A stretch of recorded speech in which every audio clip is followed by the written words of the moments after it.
Open our regular meeting, report on our closed session. After coming out of a closed session, the Town Council unanimously adopted resolution number 2022-25, a resolution of the Town Council of the Town of Paradise declaring an emergency and making related factual findings related to nuisance conditions and an immediate threat to public health and safety existing at 6681 Brook Way, APN number 050-300-028 in Paradise, California. And on item 3B, direction was given, no action was taken. So with that, I'm going to ask you to please silence your cell phones and stand and join me in the Pledge of Allegiance, and then remain standing while Vice Mayor Boland gives the invocation.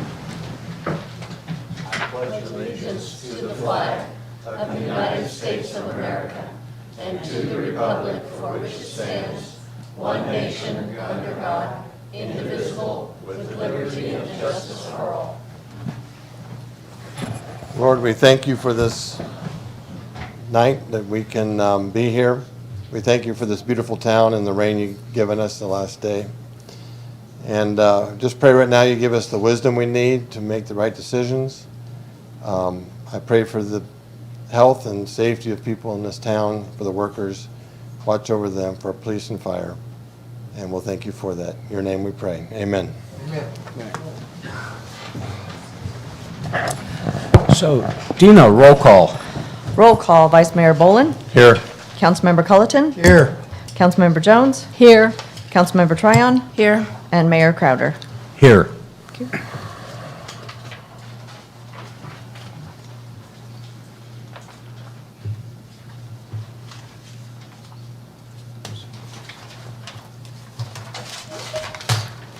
So, we have a proclamation recognizing Jim Riota for 30 years assisting the town of Paradise. Whereas Jim Riota has faithfully served the community of Paradise and town staff as a contracted surveyor for 30 years, and whereas these years of service have been marked by dedication and distinction in the endeavors of this jurisdiction, and whereas Jim Riota served his country during the Korean War as a member of the United States Army, and whereas Jim received his land surveyor license on December 20th, 1971, and whereas his work and accomplishments have also been recognized by the County of Monterey, where he worked with the Department of Public Works for 30 years, between 1957 and 1987, handling a myriad of roles and responsibilities, and whereas Jim Riota started supporting the town of Paradise in 1992 and has since successfully supported 4 town engineers and 3 community development directors, and whereas the post-fire rebuild of the town of Paradise has been enhanced by his 50 years of licensed land surveying knowledge and efforts while continuing to review mergers, lot line adjustments, other applications, and whereas Jim has generously devoted his time and energy for the public good and performed his duties as the town surveyor with thoroughness and professionalism.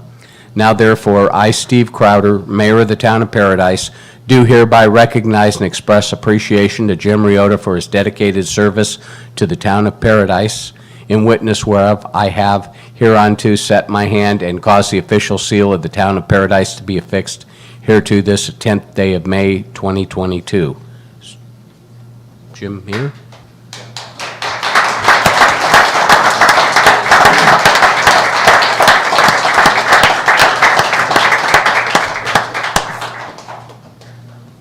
I accept this. Thank you so much for your I service. accept this in humble appreciation. Thank you.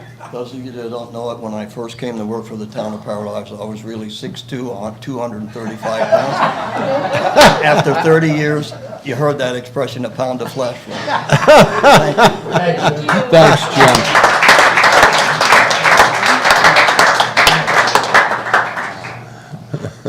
Okay. So, our second one, whereas on November 8th, 2018, the Camp Fire devastated the town of Paradise and surrounding areas and initiated a long-term recovery period in our community. And whereas the town of Paradise recognized that as we recovered from the fire, we would need to advocate for our recovery at all levels of government, federal, state, and local.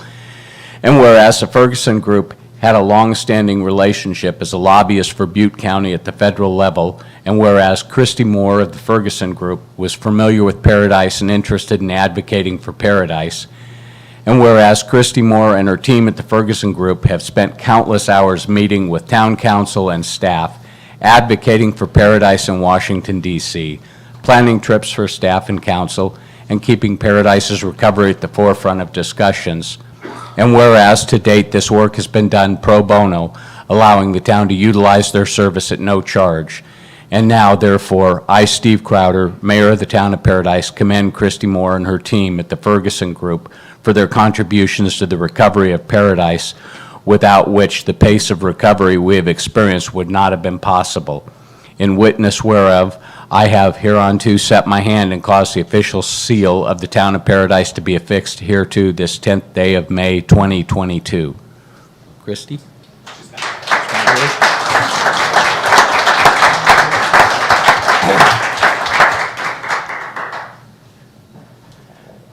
So whereas Nate Selecki was born in Woodland, California and moved to Chico when he was 2, and where Nate is a senior at Chico High School and has been in the welding program for 4 years, and whereas Nate will graduate from Chico High School on June 2nd, 2022, and whereas Nate is going to attend California State University, Chico, to major in mechanical engineering and mechatronic engineering, and whereas Nate has leveraged what he has learned in the welding program to provide artistic metalwork throughout the regional communities, and whereas Nate has provided the Town of Paradise with metalwork of the new town seal, and whereas the new town seal metalwork is proudly displayed in the Town Council Chamber, Building Resiliency Center, and the Glass Conference Room.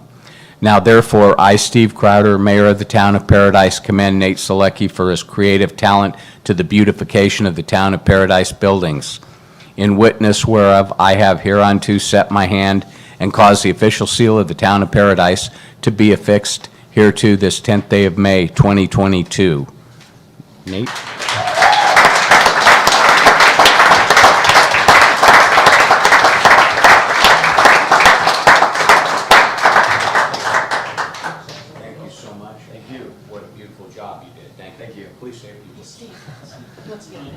As you can see, I am 6'2", but I'm not 220 pounds. Thank you. Thank you.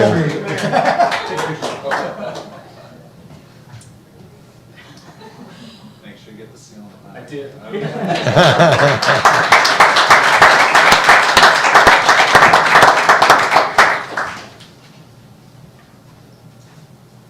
Okay.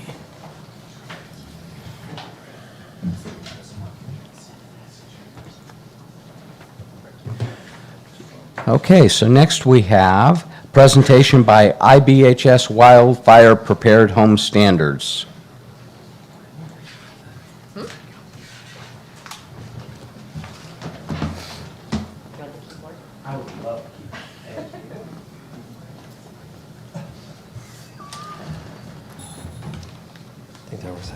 Good evening. My name is Roy Wright, and I get to lead the Insurance Institute for Business and Home Safety. We'll talk a little bit about what we do very quickly. I also serve on the California State Wildfire Mitigation Commission and have worked across a set of hazards about how we deal with the built environment and how do you withstand what Mother Nature brings our way. A quick little piece of this, we have a facility that everything's done at full scale at our facility. We can recreate hurricanes in this space. We do field reconnaissance work after events, looking at elements like hail and high wind and hurricanes and flood, all things that are of some interest, but it's really the wildfire work that we do that probably garners the most attention.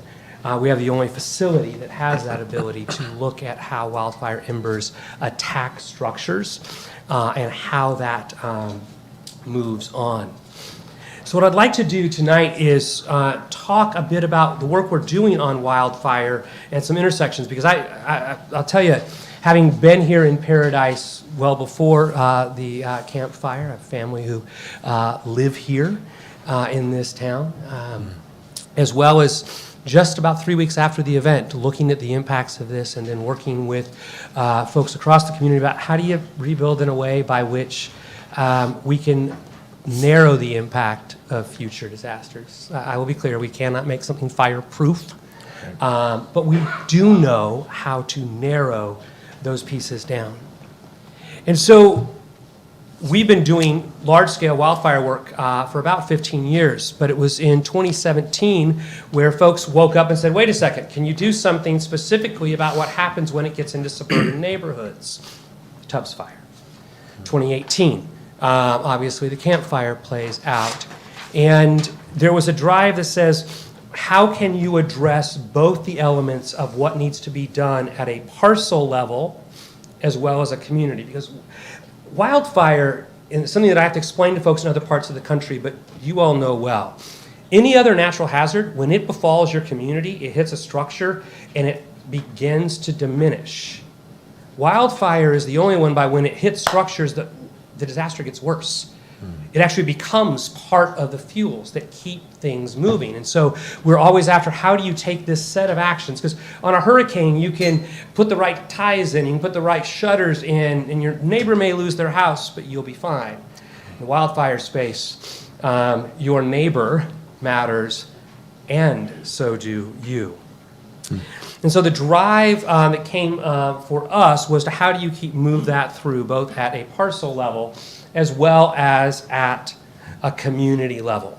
So let me show you some very specific kind of testing that we do at our facility. Well, obviously, you look at how roofs are going to perform. Do you have a Class A roof, and how do those pieces play? But we then begin to lay out the elements by which you can see embers and how they attack and where they actually begin to cause the cascading failures.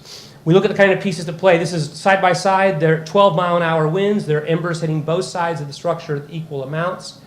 That ignition happened, and within 60 seconds, it moves up the side of that house. But you look at that mulch that is there, because that 3 inches of mulch that is around that house kept burning after the structure was entirely a pile of ash. Right? These are these kinds of pieces that just keep feeding this. And so we took the work in 2019 and 2020 and laid out a series of publications looking specifically at a community and a parcel level. How do you bend this down? I'll tell you what's interesting to me in this space is all too often we have folks who look at this problem related to wildfire and get depressed. Like, what am I supposed to do about it? And as we dealt with folks in the public, folks in the policymaking space, as well as insurers, they all said, tell me what to do. Specifically, what action should we be taking? And so as we got into early 2021, I was being hit by two sides at the same time. I had insurers who said to me, I know there's a list of good things to do, but tell me which ones matter most and need to be done first. I'm like, well, there's a lot of interdependencies, there's some uncertainty. He goes, no, tell me the right things. And then working with the California Department of Insurance, the commissioner said the same thing. He says, tell me the specific things to do.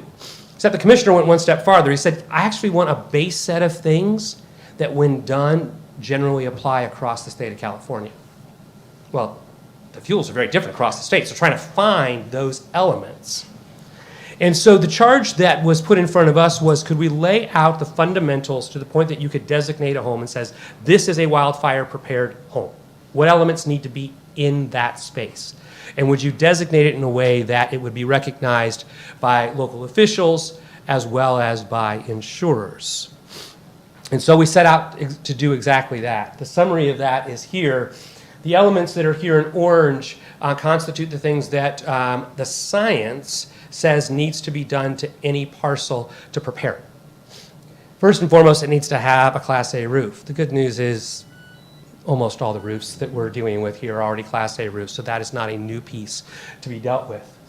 you need to deal with non-combustible gutters and spouts. You then get to the structure itself, and you look at an element, first of all, the vents, and making sure that you've got the tight mesh there so that embers can't enter, as well as clearance for the bottom 6 inches. Good news on the bottom 6 inches is the same thing that's required for termite purposes under the code already, so it's an action that people take.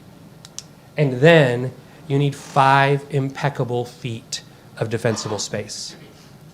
5 impeccable feet where nothing can burn. Yes, we are concerned about some actions between 5 and 30 and then 30 to 100 feet, but that 5 feet, what the science has proven to us is if we can defend in that space, we can guard against the embers. And so that is pulling back any of the flammable materials like mulch and bushes. It's making sure that as the gate connects to the house, that is not flammable. That the area of a deck is enclosed so that, again, embers can't get trapped underneath there. And then making sure that the outbuildings are pushed back. And we laid this out and said, this is the fundamentals that needs to be in place first. It is not a pick list. It is a system. All of it needs to be done. To be missing any one element of it makes the entire system vulnerable. And then we've laid out some pieces that are on the plus side. And these things, are important to us, but we understand that they are in order and they need to follow the pieces that are there. And so the base designation is in orange, and others may choose to take additional actions, much of which is in Chapter 7A. When we worked with CDI, they said we need something that is portable, that isn't just dependent on one particular insurer, and so we've laid out a designation process where someone can self-screen, do you actually have these elements on your home? A small fee that is just there to cover the inspections that are in place, that has then had quality assurance on it. We then require every year for people to take their phones and walk around their house and show that the defensible space is still in place. Because that's the part that can change year over year. It then turns to redesignating on a 5-year cycle. This summer, we'll be rolling this out across California on the parcel level, and are working on some elements by which communities can then be designated as wildfire-prepared communities. I pushed a lot of information to you inside of about 8 or 9 minutes, so I want to stop and make sure I'm entertaining your questions. Wildfireprepared.org has all that information. I'm summarizing hundreds and hundreds of pages of information for you, but trying to give you the essentials that are here. But I'll say that as I look at the work and even driving around Paradise today, you all keep making the choices so that you're going to be stronger on the other side of this.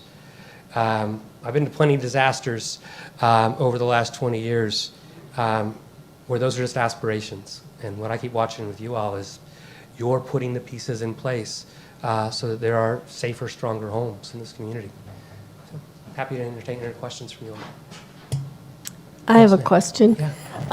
So the work that you've done and the certifications you're going to roll out, are those being accepted by the insurance companies? So if you are a certified home, will you not have to go to the FAIR plan? Can you tell us what that gets the homeowner? Yeah. So there are a couple of things that are in play. Right now, California Department of Insurance has a draft regulation in play that looks at specific elements that would govern how insurance companies have to act going forward. That's likely to be finalized this summer. I'm not the insurance commissioner. I can't get in front of that.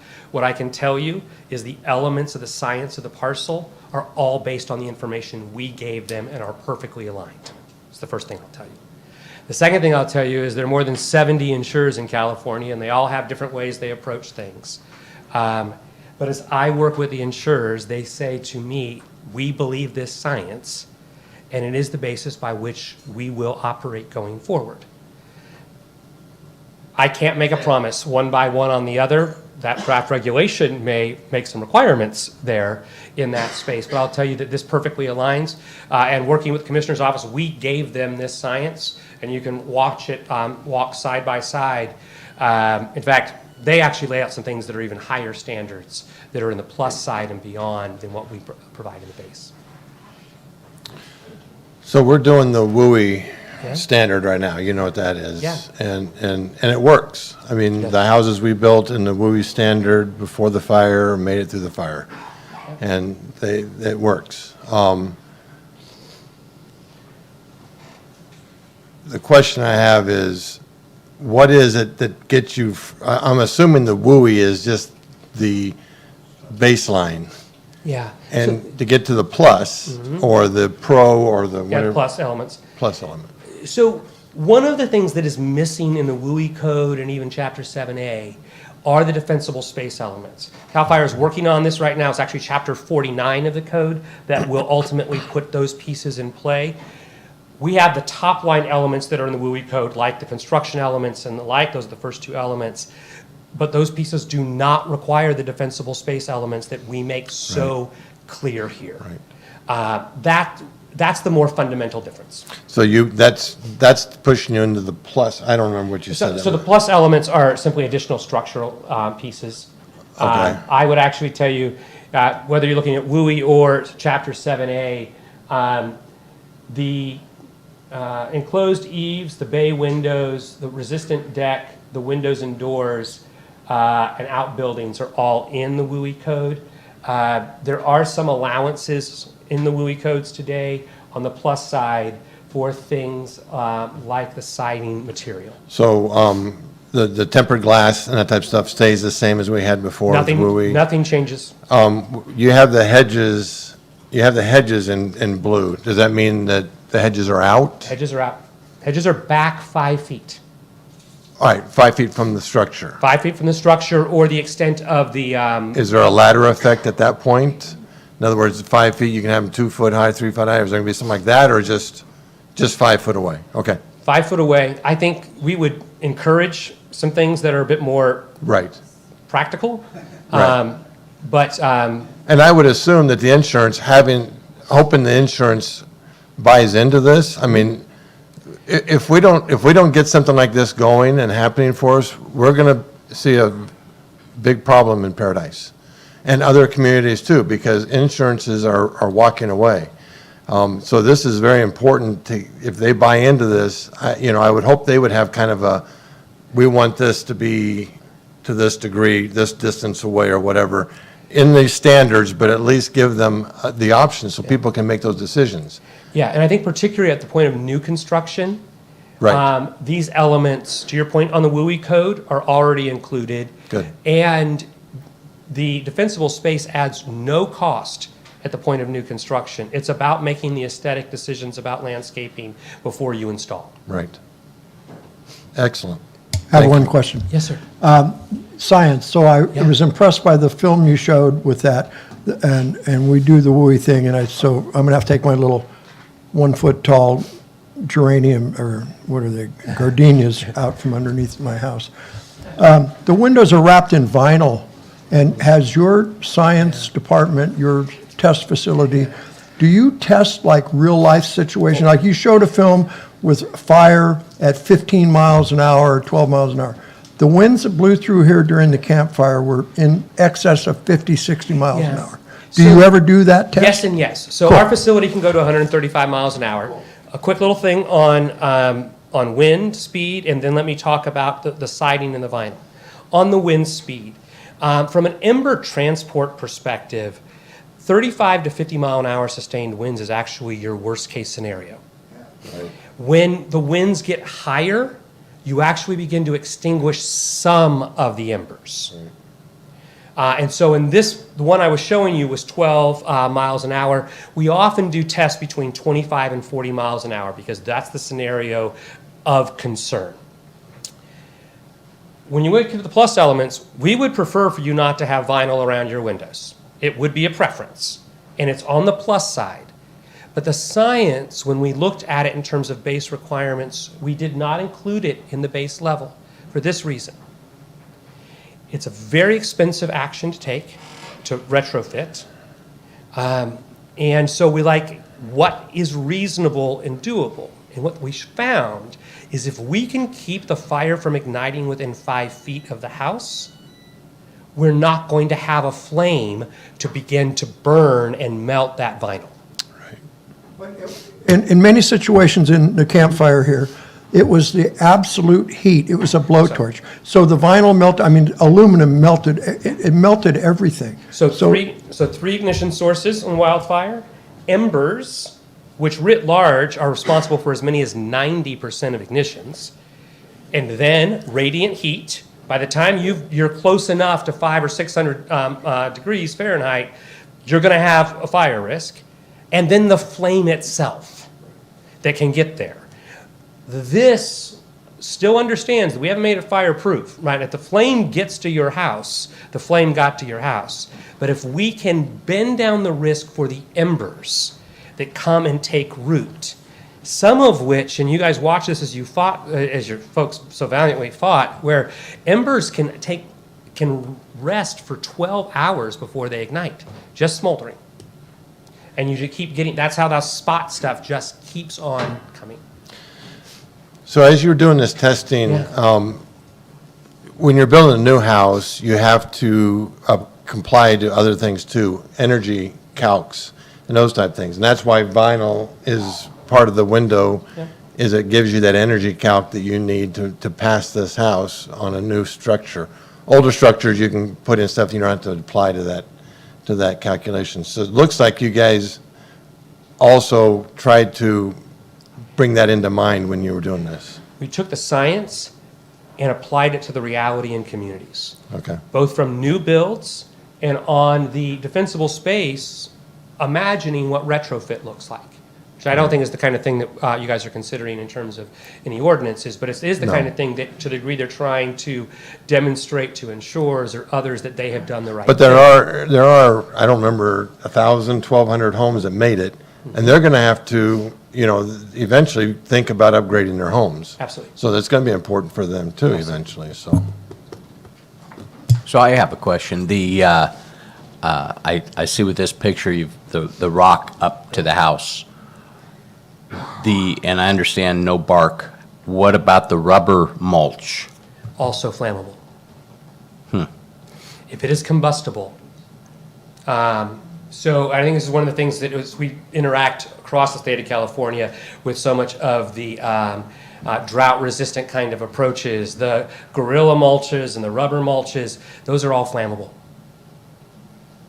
And the hardened chemically siding that's still wood, but it's fire resistant? And what we're saying on that is if we can just keep the embers from it causing an ignition, that I wish you would go farther, but we don't make it a requirement. Okay, thank you. So what about a green lawn? 5 feet away. And why is that? For the same reason, we don't know the condition it's going to be maintained across the entire year. I'm not going to argue that a truly green lawn is going to be a fire hazard. It's not. But we have to presume, particularly given the drought realities throughout the state, that at some point that will not be green. And so 5 feet back, game on.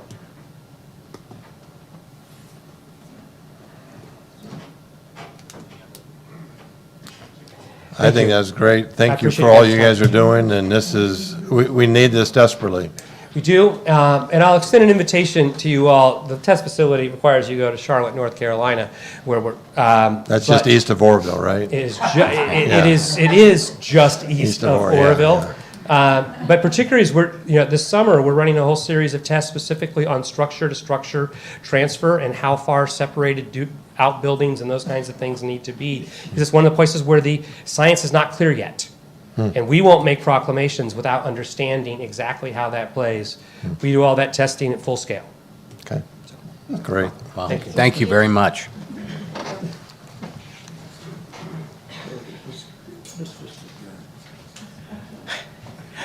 Okay, next up, we have a presentation by Pash.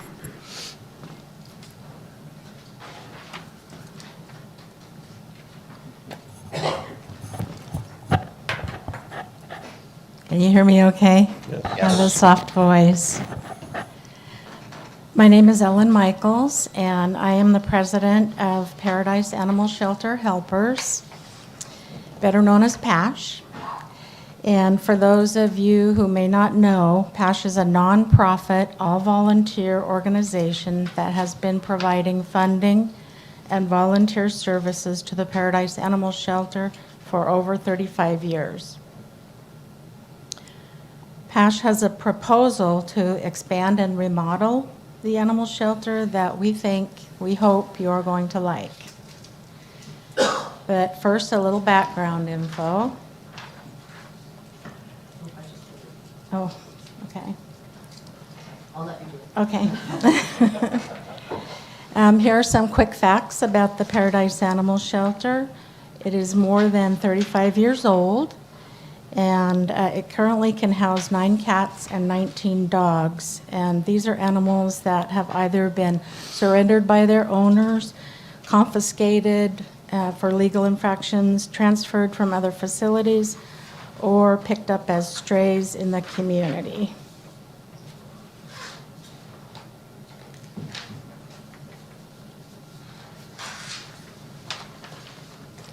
A few stats for you. During the pre-fire year 2017, there were 415 animals that entered the shelter. 48% were cats and 52% were dogs. And during the post-fire year 2021, 226 animals came to the shelter. That's over half of the 2017 census. So you can see that the homeless animal population is increasing at a faster rate than the town's population. And clearly, as our population continues to increase, the need for adequate sheltering of the community's animals will grow proportionally.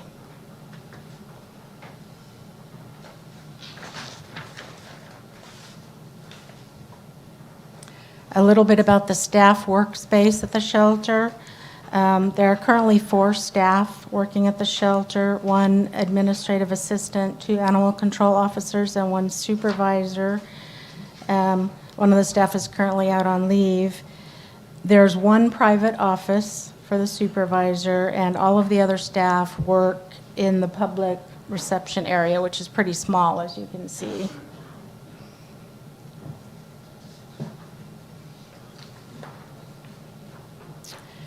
In the animal housing area, there are 2 rows of dog kennels and 1 small cat room.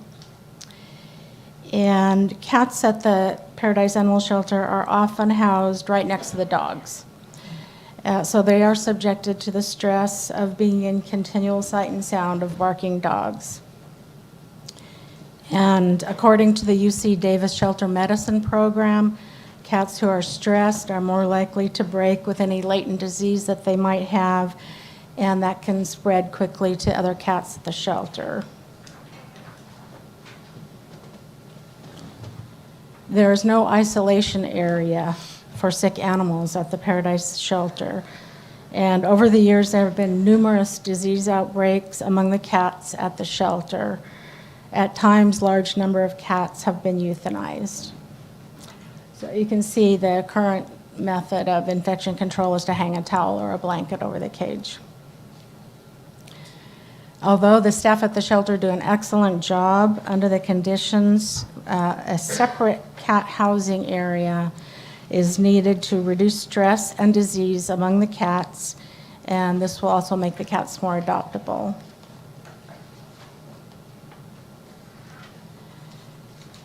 There was a grand jury report in 2015-2016 that looked at all of the shelters in the county, and what they recommended for the Paradise Shelter was 4 things. They recommended that the town provide adequate funding for the updating, enlarging, and renovating of the shelter.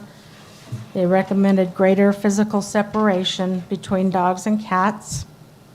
They recommended greater physical separation between sick animals and healthy animals.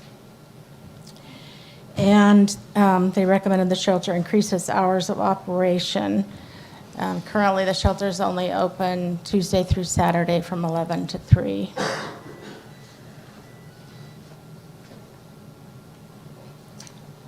Two of Pasha's newest board members, Dr. Art Collier and his wife Joan, created a couple of short videos to illustrate current conditions at the shelter. And I would like to invite Art up here now to show the videos and to share details of a proposed shelter remodel that will benefit both the staff and the animals at the shelter.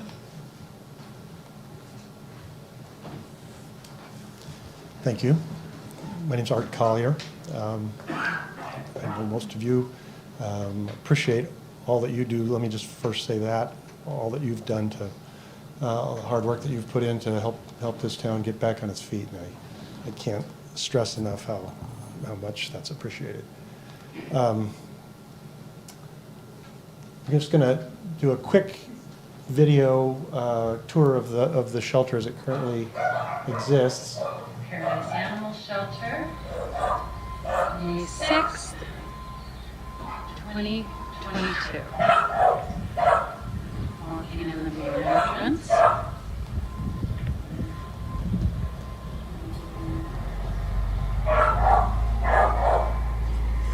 Gate. It's the inviting front entrance. Door. Down the side. Our kennels. Going back to the front door.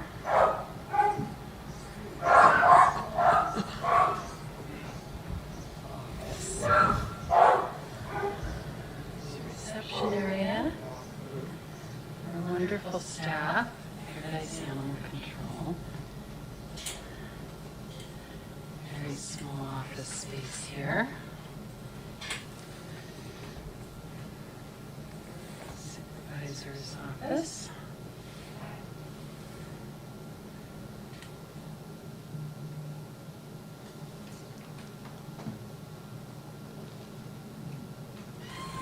Going into the kennel room where the dogs are kept. A little feed room here. Sink. Medical supplies.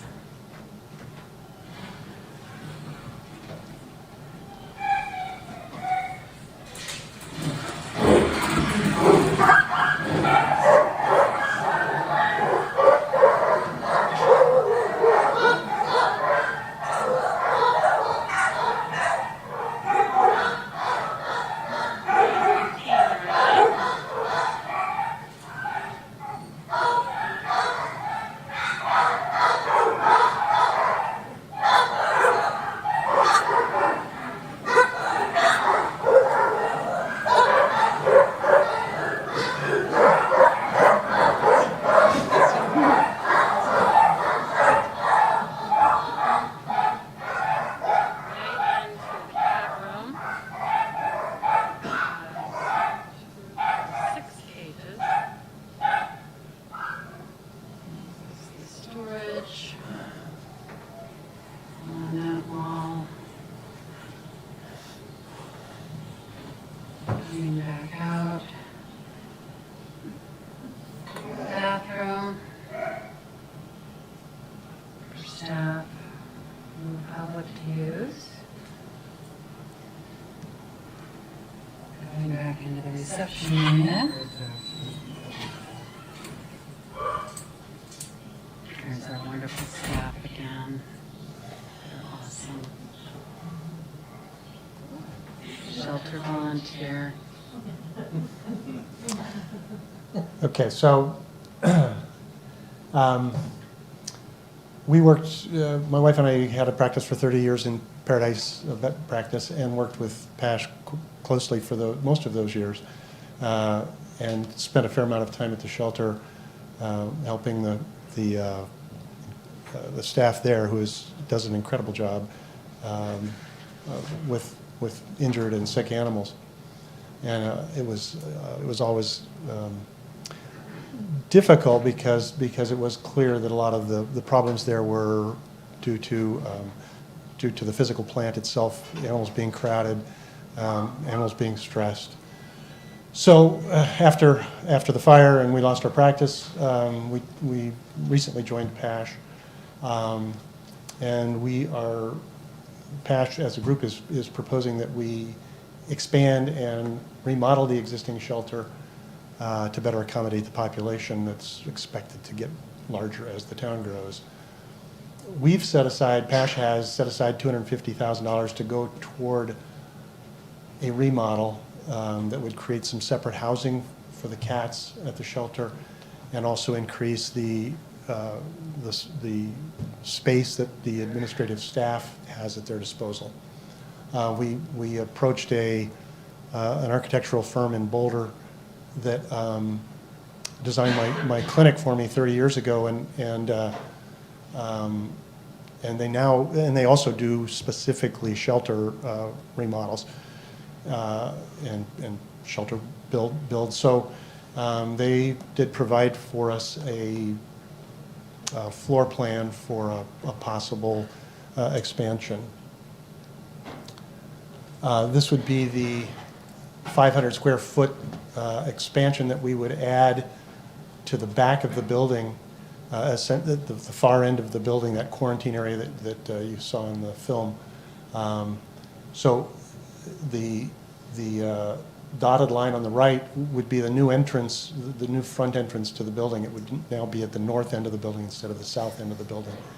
And it would go into a lobby with a reception area, a cat display feature there immediately to the left, which would potentially house up to 3 cats and have them on display.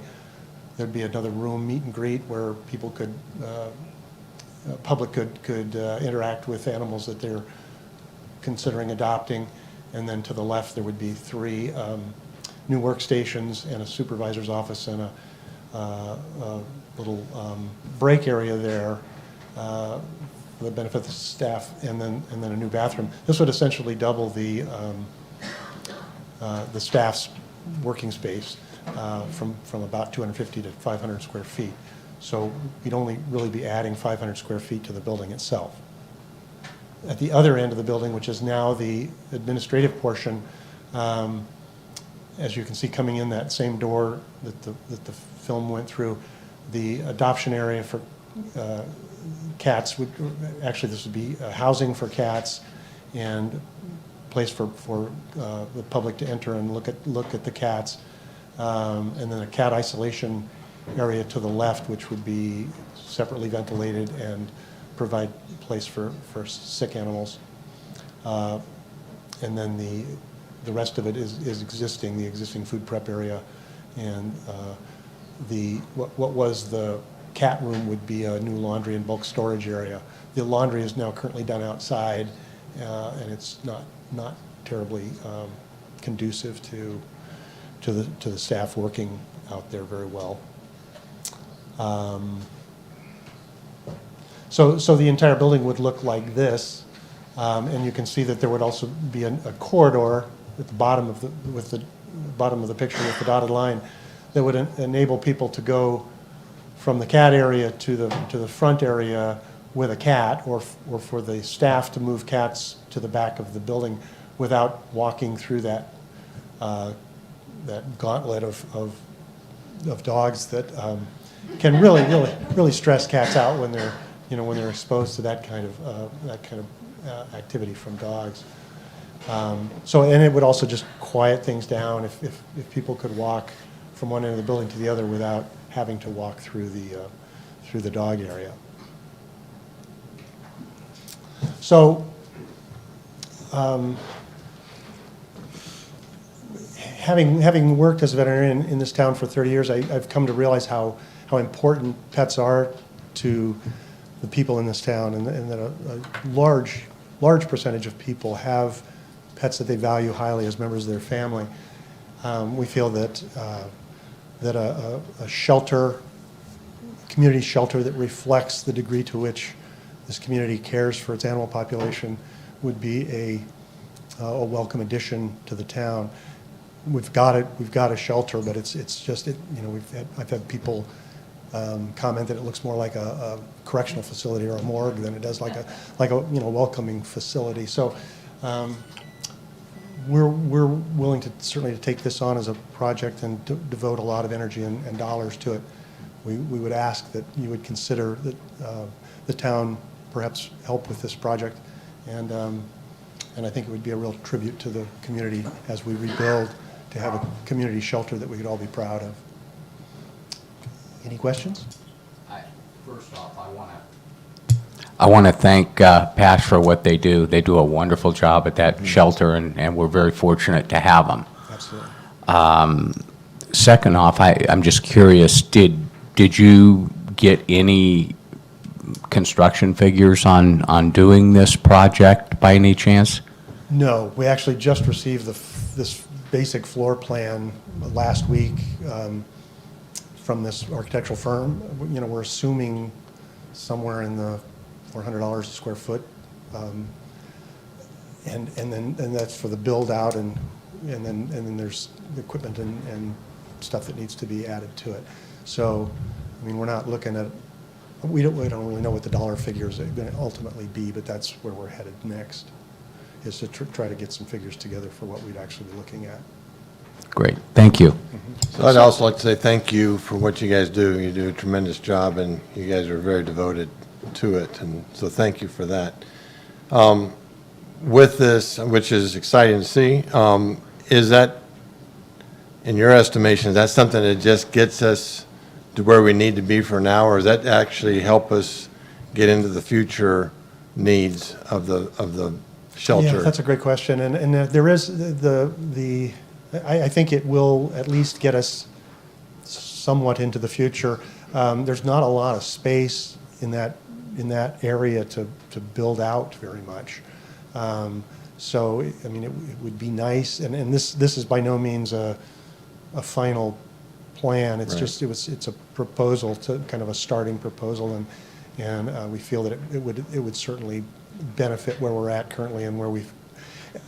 I think this could, given the numbers that we had before the fire, the town could handle, or the shelter could handle the animal population for quite some time going into the future, depending upon how rapidly the town repopulates. All right, yeah, to me, it looked like it was taking care of our immediate needs and possibly need something to take us into the future. And I agree. I would love to explore going further with this, but we didn't want to. I know, we got to start somewhere. There's a $10 million facility down in Chico that makes this seem like a pretty paltry sum to be putting into a facility, but it's a start. Got to start somewhere. Yeah. Thank you. Any other questions? I think that was my question too, is it looked like it's not going to get you that much more room. And the other thing is I didn't see, and maybe there is there, and I can go do a walkthrough at some point, but I didn't see like a vet area, like if you had to treat an animal, and I didn't see a place where you could actually wash animals if there was one that needed that type of treatment. That's a great observation, and it's absolutely the case. That was my concern with this floor plan too, and I hadn't yet gotten back to the architect to discuss those two issues. There's a sink, a wash sink that can be used for washing animals, and hoses and stuff. But yeah, it's not ideal for either treatment and examination and treatment or hygiene, cleaning the animals. So we could absolutely add that. I would suggest that I like your proposal, I like the idea, appreciate what PASH does. I got a couple of cats. But the town owns the property behind you and on the side of you. So we already own all the dirt around the animal shelter. So I would suggest that that's great, we have a floor plan, but why not really think outside the box, look at some really extravagant ideas, and if nothing else, find out what, kind of have an idea of some of that. And instead of just adding on to what's there, look at how we could expand. If we did that right away, then expand beyond that. And once it gets done, I would really encourage, because where it's at down the American Way, maybe get the high school art class or the art center of Paradise to paint the outside with murals and stuff. and involve the Yeah, community. I think the community could very well be involved. Yeah, and I'll give you $100 for this effort. Fantastic. No, you don't have to get. Art, Hey, wait a second. This has happened before. Let's do this. Let's do this. Here, I got 20. Anybody else want to match that? Come on. I'll give the.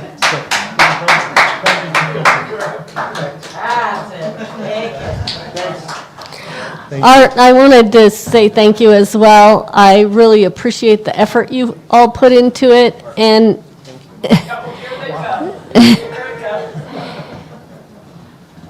This is wonderful. Thank you. Thank you.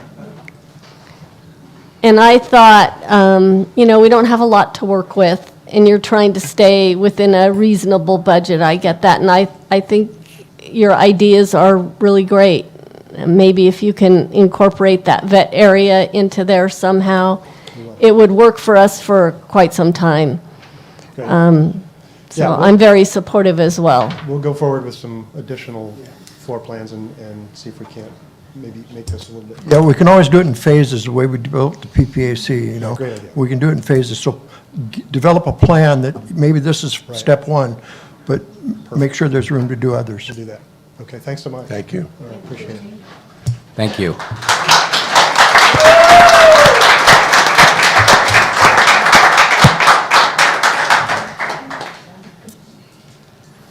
Okay. Item 1J, campfire recovery updates, which are all written reports included in the agenda. First one was Colette Curtis, Recovery and Economic Development Director. Any questions for Colette?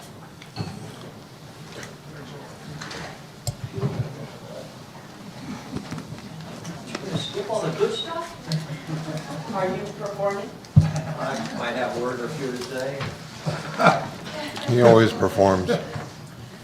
So Colette, where is Colette? She's not here. There's Brian. It's my usual question on the repayment for the funding for the tree removal. Where are we with that? So I can honestly say I work on that every single day with Cal OES. We're working directly with Deputy Director Burris's office. And right now, we're on Plan A to get this pushed through to FEMA and get it all approved and finalized. And we've got great advocates at Deputy Director Burris's office, and we are trying to come up with every single thing FEMA could possibly come up with to say no and be proactive and answer those ahead of time. And so that's where we're at right now. And we also are starting to think through Plan B and C, and we'll go all the way to Plan Z if we need to get this done. So you feel at this point, Cal OES is cooperating and helping us? They've been very helpful. They're Okay. great advocates on our behalf. And so what is the holdup at this point?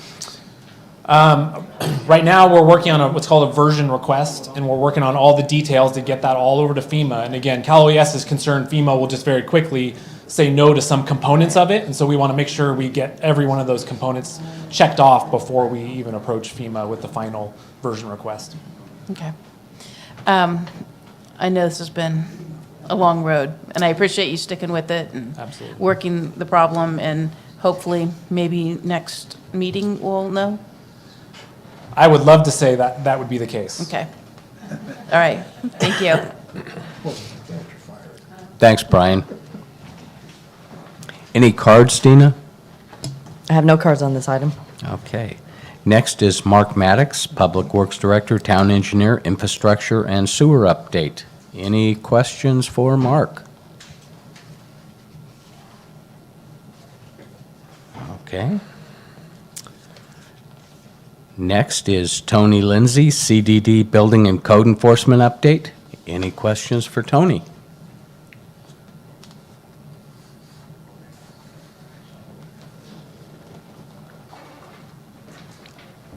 Okay. No cards either, Dina?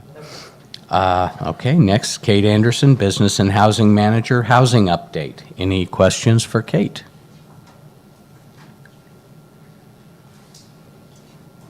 Okay. Well, that was pretty easy.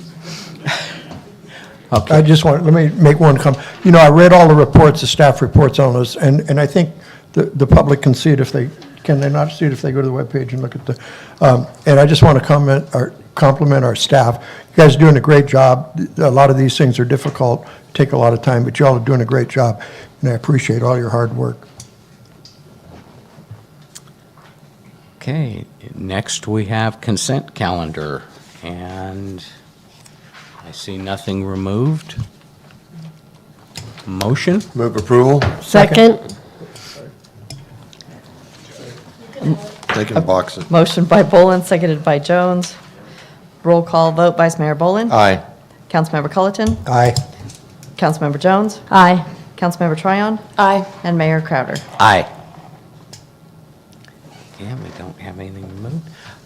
Public communication. I do have one card from Ward Habriel.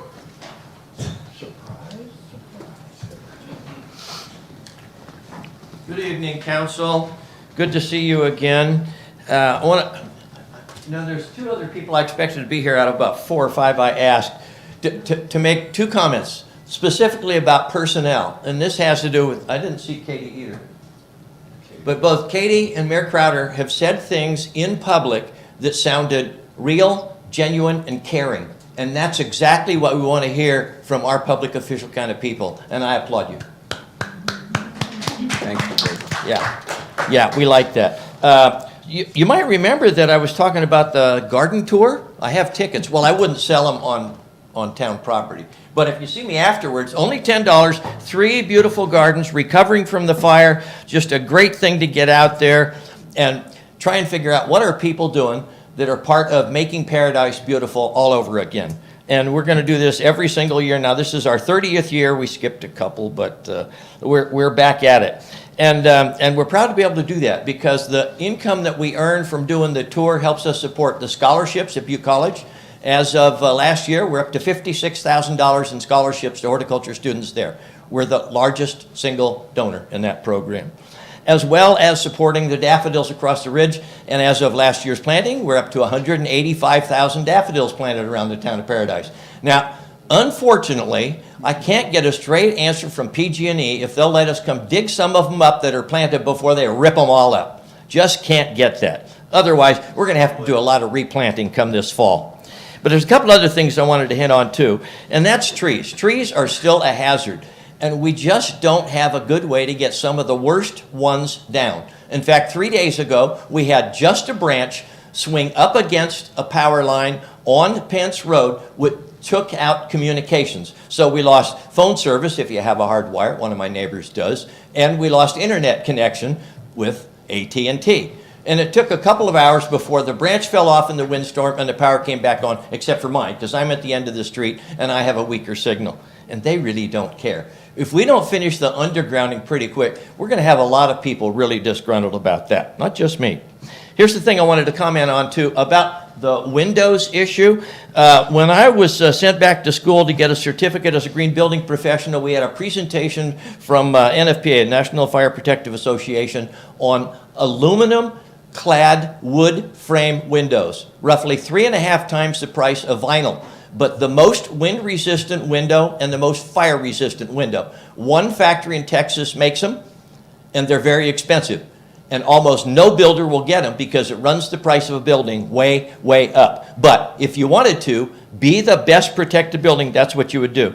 And then a comment on insurance. I found out when I went to my insurance company, I want to know what your criteria is for me to get the biggest reductions possible. And the one single thing he said was a metal roof. And I said, well, how much? And he goes, it could cut your insurance premium in half. Almost, it did. So I asked my builder, how much? $10,600 more. Skip the asphalt shingles, put that on. I said, I'll pay it. I went back and I told him, look at my contract. I'm doing metal roof. In less than 10 years, I will have paid for that with the reduction in my insurance. Thank you for your time. Oh, and I have garden tour tickets for sale. Thank you, Ward. Okay, public hearings. So item 5A is conduct the duly noticed and scheduled second public hearing to solicit comments regarding a proposed substantial amendment to the 2021-2022 annual plan.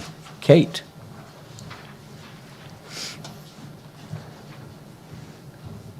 Good evening, council.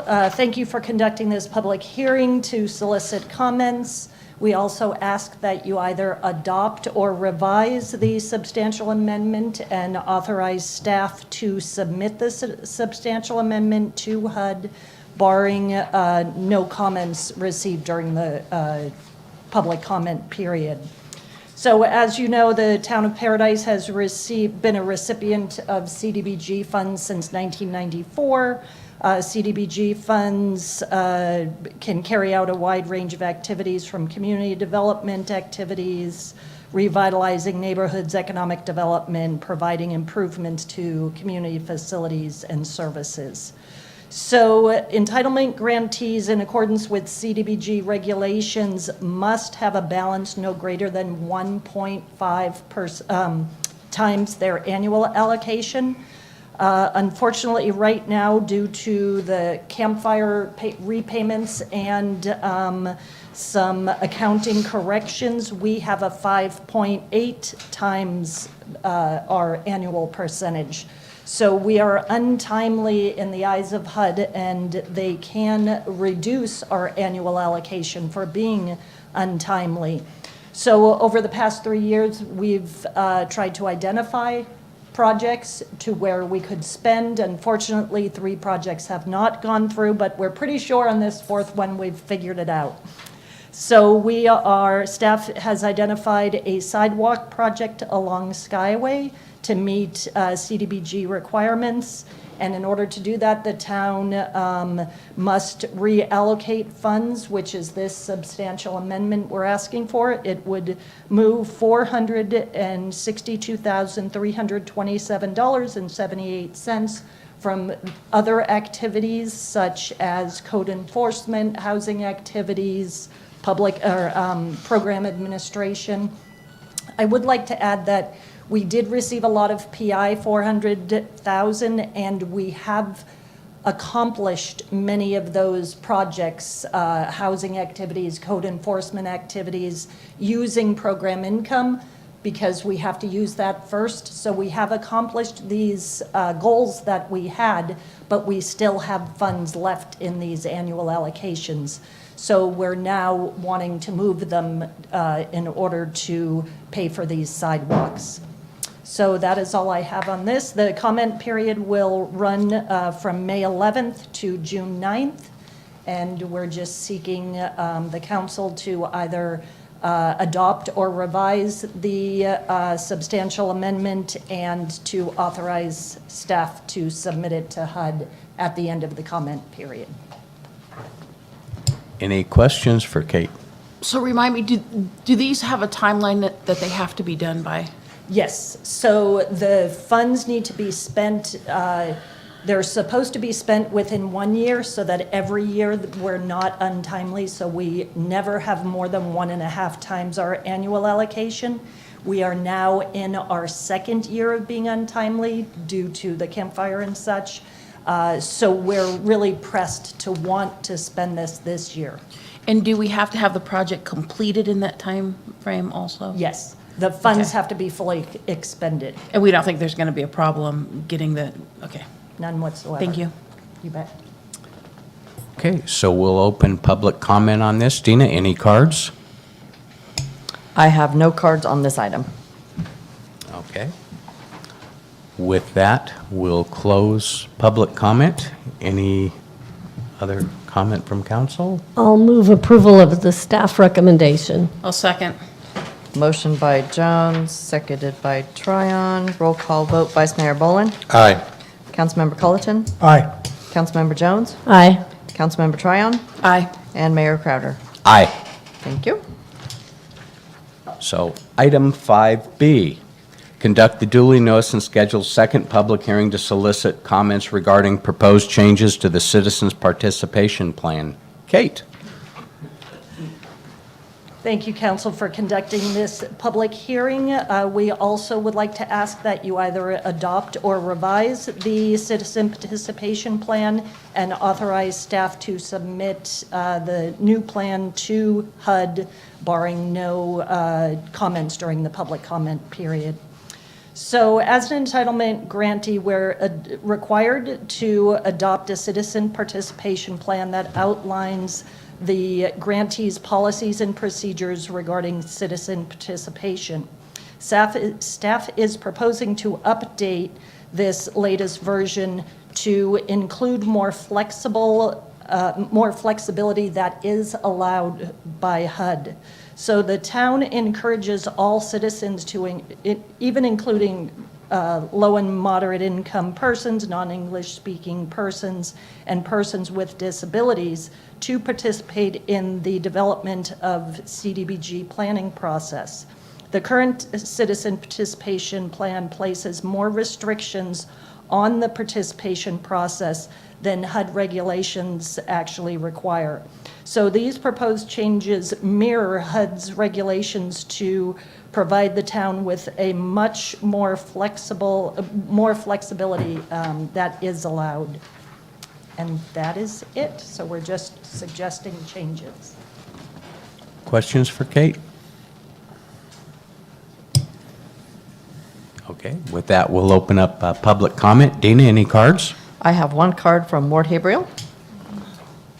Thank you again. I always, you probably gathered this from me, I like the idea of citizen or public participation. And in fact, 3.5 years ago, some of you remember, we did this in a huge scale on the stage at CMA Church. And in fact, at one of the events, we had easels put up there, and we had vote by dots. What do you think is really important? You remember what the most important thing was? Skyway should be 4 lanes, and you ain't doing it. Here's the thing. As our representatives, if you would do what the people have asked you to do, you get a huge amount of credibility for that. You look great to us. But when the people say this is the most important thing to us and you don't do it, it's like the people don't count. And here we are looking at, let's have another citizen participation plan. Good idea. How many do we hope to get? I mean, I'm one. I know a few others that would join me, maybe different opinion than mine.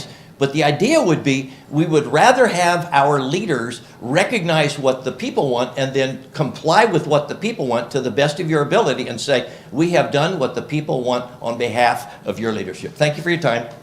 Thank you, Ward. No more cards? No more cards. Okay, with that, we'll close public comment. I move approval. Second. Motion by Bolin, seconded by Jones.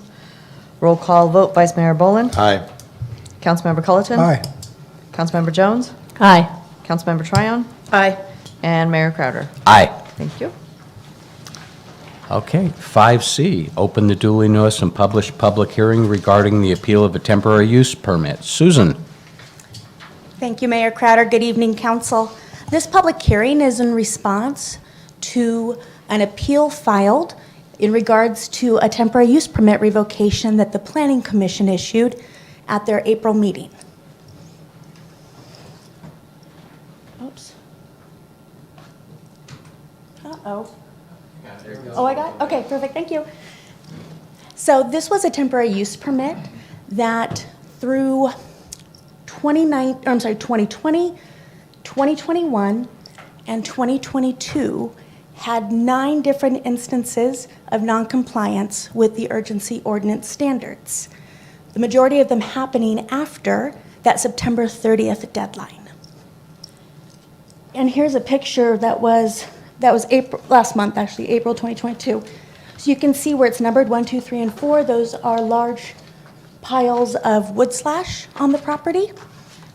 For many months, there was no RV on the site. There was a temporary use permit issued in September 2019, but in October of 2021, it was noted that the RV wasn't on site anymore, but it was brought back sometime this spring because it was noted again by the inspectors in April. So this is a current picture of the RV that's there. They had a flex hose that was just running from the unit onto the ground, not connected to the septic. There was a porta potty. still piles of brush, non-compliant. 2 different notices of permit revocation were mailed, one certified, one regular, and posted on the site. We attempted to make contact with the resident in the trailer, but nobody was ever on site when we were.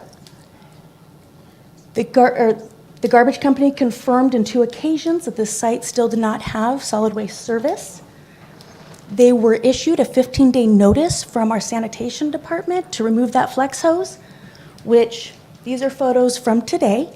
So the hose was removed, but the drain line is still open. And then all of those same piles of wood that were previously noted are all still there on site. So these are just an order of all the inspections that have happened on that site in preparation for the applicant to state their case to the council.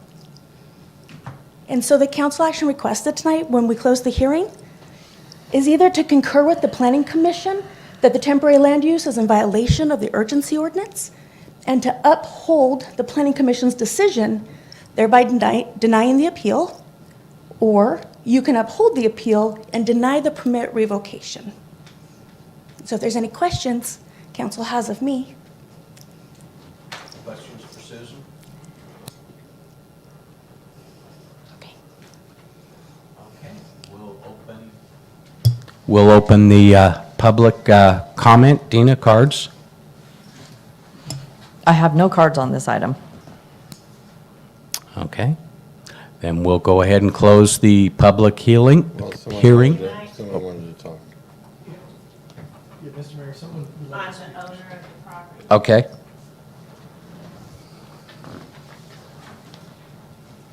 I didn't realize that it didn't have trash service, so I got trash service. And the piles, I have a, I'm sorry, I'm very not in my element here. I have a, I got a estimate for Garrett's Tree Service to come and take the logs and clear the property off. And in doing so, he did it before the church came in and helped clean the property and put it in piles that it is in now. So he has had a truck breakdown, so he said it would probably be about 3 weeks to a month for him to come and be able to do that, clean that off. So that's where I'm at with it. And What are you doing about the connection to septic? That's my major concern. That's a health issue. You have a porta potty and an open drain coming out of your toilet. It's, forgot to put the, we took care of the hose. Everything's fine with that. And my stepson's been working out of town. So when he comes back, then he'll call and take care of the porta potty. And we will move the motor home back where it was for the septic. So, There is a septic there and the hose, the septic tank. We'll hook it to the septic tank. so my question is, I've read through all of this, and why are we here? I mean, why, there were so many notices sent and given, and they've all been ignored, and... No, they haven't. My mailing address was at my sister's in Chico. And I asked to have it changed. They gave me a number to call, and I kept calling, and they said just leave a message, and it never got changed. So therefore, I would have to go down to Chico, get something, come back. So that's why I never got the mail. And the notice was posted on the property as well. I got that one. Okay. That's the only one I got.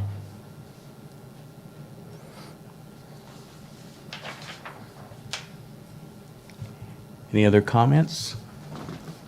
So the only thing I can see here is that we're issued a temporary use permit, and then even when those things expired, and we extended that for some people, I mean, it's just, the only way you can keep keep living on that property is to pull a building permit. It's the only legal way you have to stay on that property. You still own it, but you're not going to be able to live on it, you're not going to be able to keep the RV on it. You know, I guess you can get a permit to store it if nobody lives in it. That's the thing, is that my stepson is staying there to help me clear the property.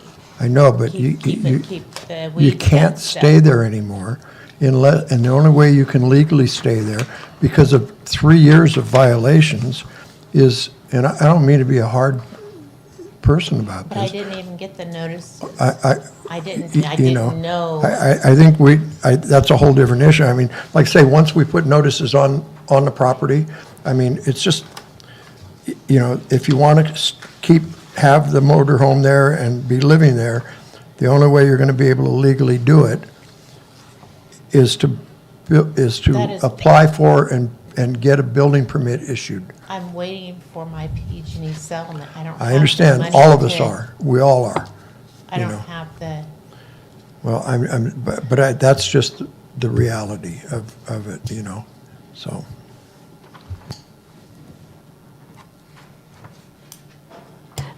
it's the only help that I got. He's the only help that I have.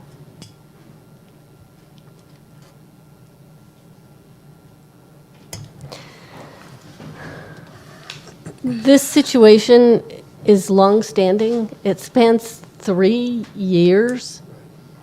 All of our rules have been widely distributed, whether you got the notices or not. You had to know you couldn't just have a hose No, well, I knew. coming out of the toilet. He did that, and he's not, It's- it's not for the toilet.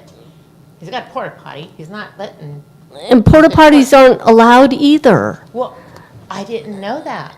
I didn't know that until I got I- the notice, and then. I can't believe that in this town, with all of the advertising that we've done about this urgency ordinance, that over a 3-year period, you wouldn't know. Well, I don't have TV, I don't watch the news. I pretty much, No garbage service, no septic hookup. To me, these are health and safety violations that we can't just say, okay, you came at the very end to the appeal hearing, so we're going to let you go back out there. I can't do I it didn't. personally. I didn't. I'm sorry, it's not fair to the neighbors. It's not a good situation for them.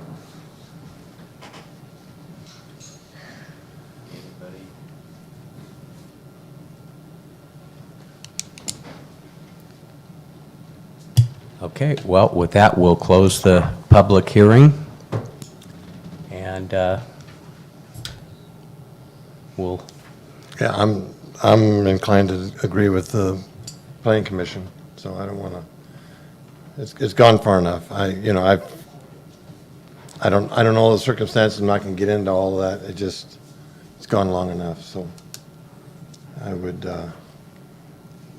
move to go forward and agree with what the planning commission decided. I'll second that.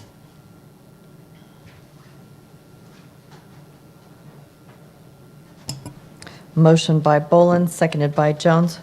Would you like to wait for Councilmember Colleton to return? Okay, thank you.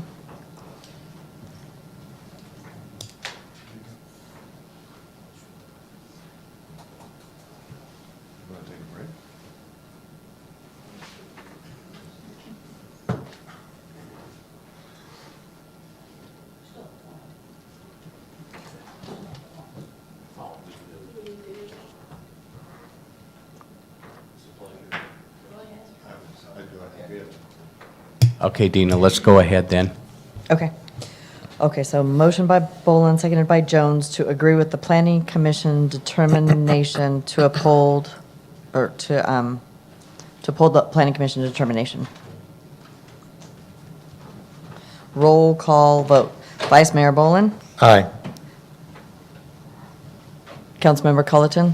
Aye. Councilmember Jones? Aye. Councilmember Tryon? Aye. And Mayor Crowder? Aye. Thank you.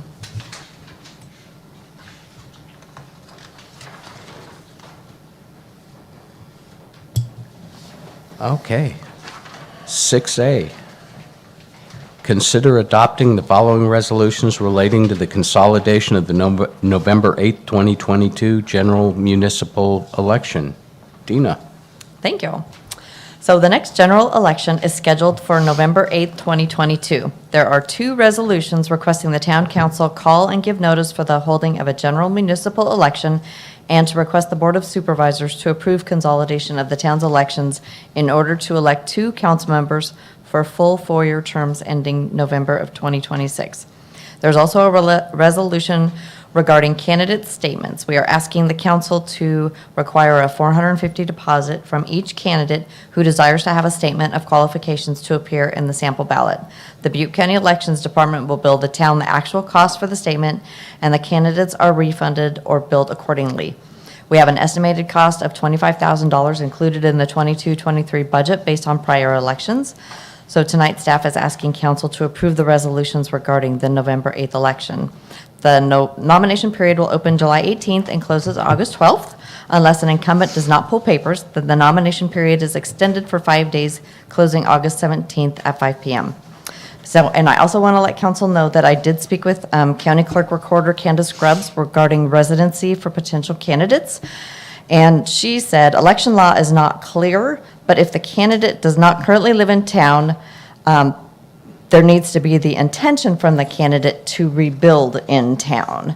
So there's nothing that we're required to ask for, but that the intention should be implied. What does intention mean? Yeah. That they intend to rebuild. Well, we can intend a So lot. all they have to say is, I intend to come back, and that's it? Well, so let me start out with the government code. I'll read a little bit of the government code. There are a couple of Attorney General opinions on this, but I will tell you there's quite a bit of gray area because it deals with what is essentially the intent of the individual, the intent of the resident. But so Government Code Section 244 determines the place of residency for both running for election and for voting. It's the same.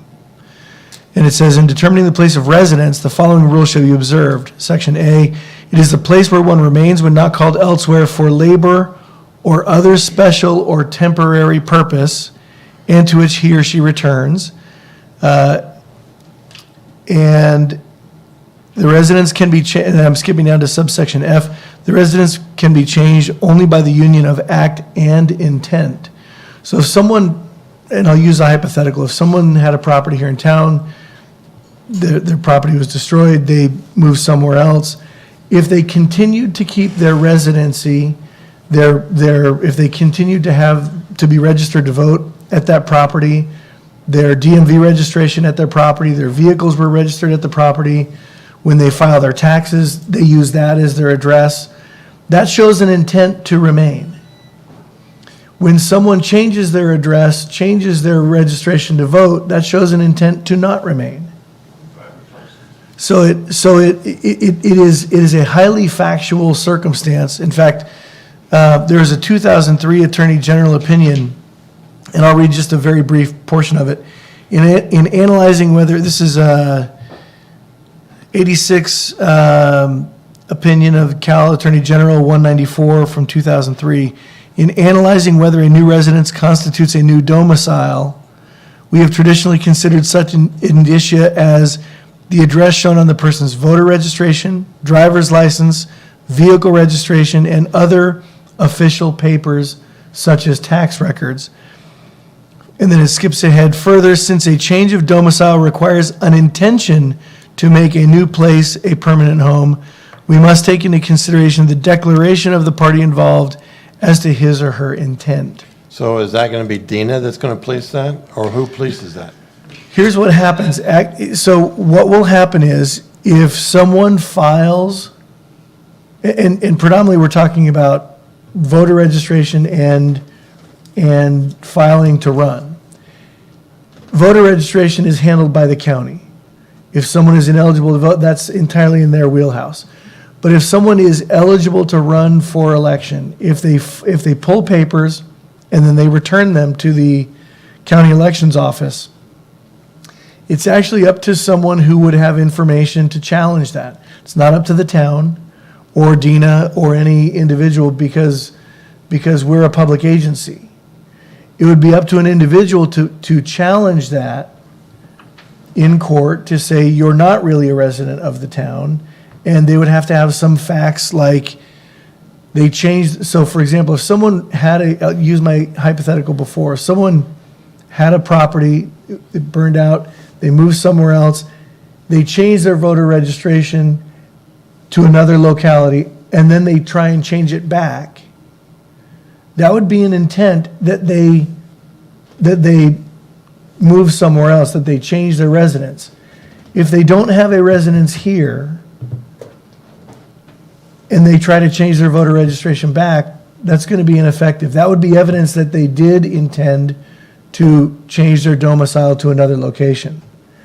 Now, let me further add to that. If someone pulled a building permit and they were halfway through building their home and they changed their voter registration back, that actually would be an indication that this is their domicile, right? So it's a highly factual scenario.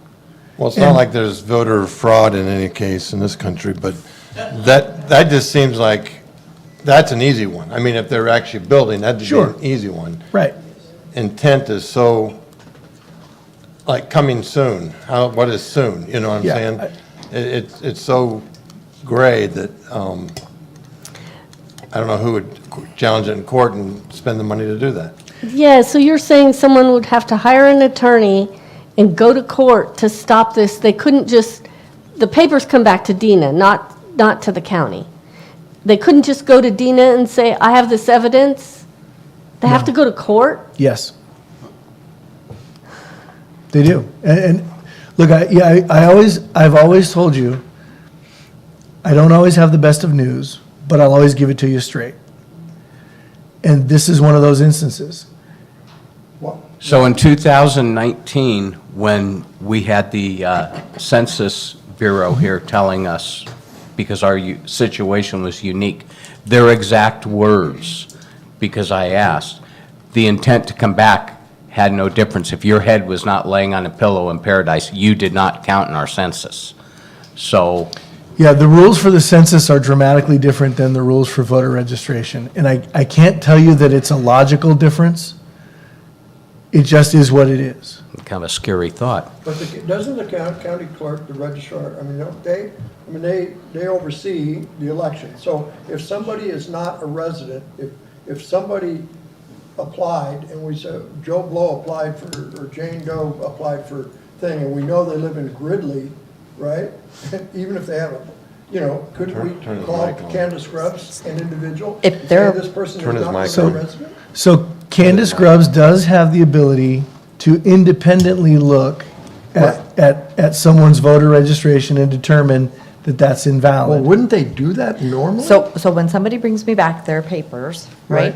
I verify that they are registered voters in the town of Paradise. That's one of the qualifications. They have to be a registered voter in the town of Paradise. Right. Doesn't mean they have to live here at this point, right? There needs to be the intent for them to rebuild.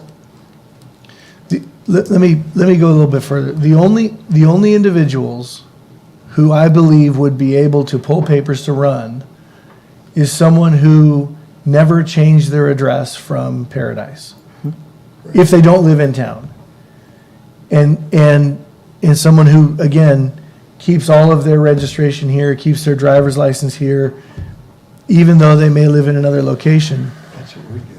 And there's nothing we can do, we can't pass anything to change that. I mean, that's just the way it is. It is unfortunately state law. Great. Now again, if someone has evidence of, because again, there are two ways to come at that problem.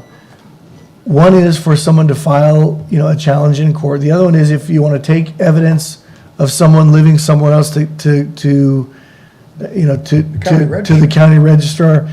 If they want to independently do that, that's fine, but that's entirely up to them. And so you can take your evidence to them, But but they have a responsibility, I would think, right? sure. I mean, that's their job, is to, you know, if Sure. somebody is not a legal candidate Sure. in a race, part of Candace's job is to, It is. so if you give her the evidence, folks should do their job. So all we can do is vote for this right now. That's all we can do. Yeah. All right. Let's not have the I move election. approval. I have no cards on this item. Okay. I still move approval. I'll second. Motion by Bolin, seconded by Jones, to adopt the resolutions regarding the election. Vice Mayor Bolin? Aye. Councilmember Culleton? Aye. Councilmember Jones? Aye. Councilmember Tryon? Aye. And Mayor Crowder? Aye. Thank you. Still don't like you, Scott. Yeah, no, let me tell you, there is, by the way, there is one thing I didn't mention on that list, right? Receipt of mail, voter registration, driver's license, where you file your taxes. But interesting enough, and this is a highly personal one, but if someone has a property here, but they have then purchased property somewhere else, if they take a residential deduction on property out of another, it is automatic. That means that is their domicile. Because that's what they're claiming on their, but again, you've got to have personal information about that. You have to have access to their taxes, and how do you get that? Yeah, it's, And I don't want it to sound like that, this is not trying to be exclusive, but we need people that live in this town, that are a part of this town, that this is their home. And that, I think that is extremely important. We had a time and period where we had relaxed rules because of people displaced, understandable. There's got to come a time in which people live in this town, and this is where their home is, and There's 7,500 people here, and we only need 2 seats to be filled, and we possibly have 2 incumbents that may run for those seats. So, I mean, chances are we don't get somebody from out of carpetbaggers. We want no carpetbaggers. to answer your question, how do you know, is that's actually a public record. So it's part of your property taxes. You take a residential tax deduction, you file that with the county clerk or recorder on a property tax, right? I can't remember what the amount is, but there's some discount for your primary residence. And so if someone has purchased another property somewhere else, and they're claiming that they're coming back, if they've claimed a primary residence deduction on the property tax for the other property, that is, I don't want to use the word automatic, but it's virtually automatic. You have to give notice to the clerk about that, but. Okay. So item 6B. thank you. Upon conclusion of the public discussion of the proposed ordinance amending the Paradise Municipal Code relating to defensible space, Tony Lindsay, no.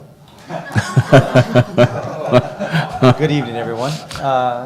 Tony Lindsay asked that I present his PowerPoint to you, so I'm here to do that. So I believe he's still listening.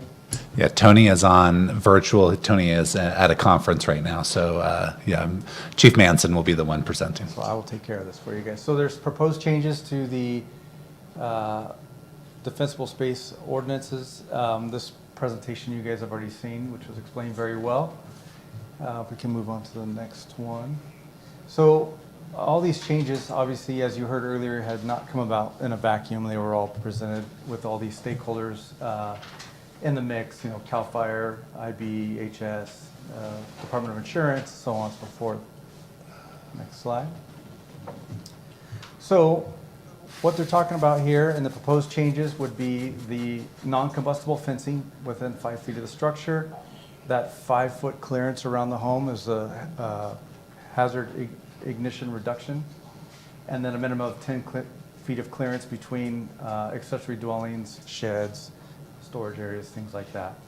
And then 10 feet of clearance from overhang branches, things like that. And before you leave that picture, I don't want to be technical, but it's 5 feet from the structure. In other words, you have an overhang that sticks out, let's say 2 feet of the roof. You're not counting that 2 feet plus 5 feet. You're saying from the structure 5 feet. My understanding is from the structure, and we would probably need to. From the structure, 5 feet. And overhang does not, the overhang does not matter into that? That's correct. I'm Okay, looking I at just- my expert and back That's there. what it shows here, and that's what it's saying in this picture, but I just want to make sure. Yes. That is correct. And so just to clarify, this is going to be for building standards moving forward. Right. Not retroactive. So if we could go to the next slide. One of the proposed changes would be decks greater than 4 feet in height would be non-combustible material covering them, or wire mesh with an 1/8-inch opening or less could be substituted as well. Just one, it's 4 feet or less. Oh, I'm sorry, 4 feet or less. Did I say it the other way around? Well, So, I'm sorry. It's kind of my wheelhouse.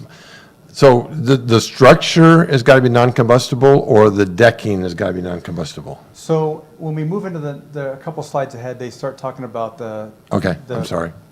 Yeah. Got it. Next slide.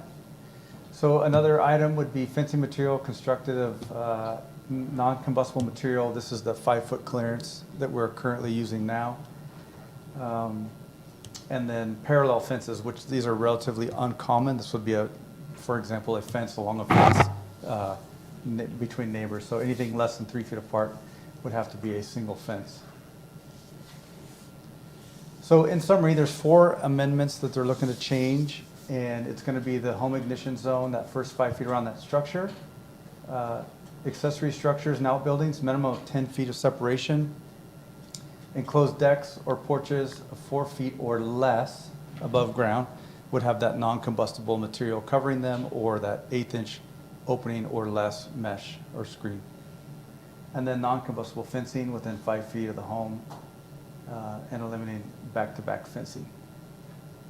We already have the 5-foot. Yeah, so some of these are already in play. So what about a fence? I've seen fences built where, they're 4x4 and 2x4s, and they have fencing boards on both sides. That's not back-to-back fencing? No. They're concerned about debris getting between the two Yes. fences. With your annual leaf litter and everything falling between those, that would eventually build up and become a fuel bed. Next one.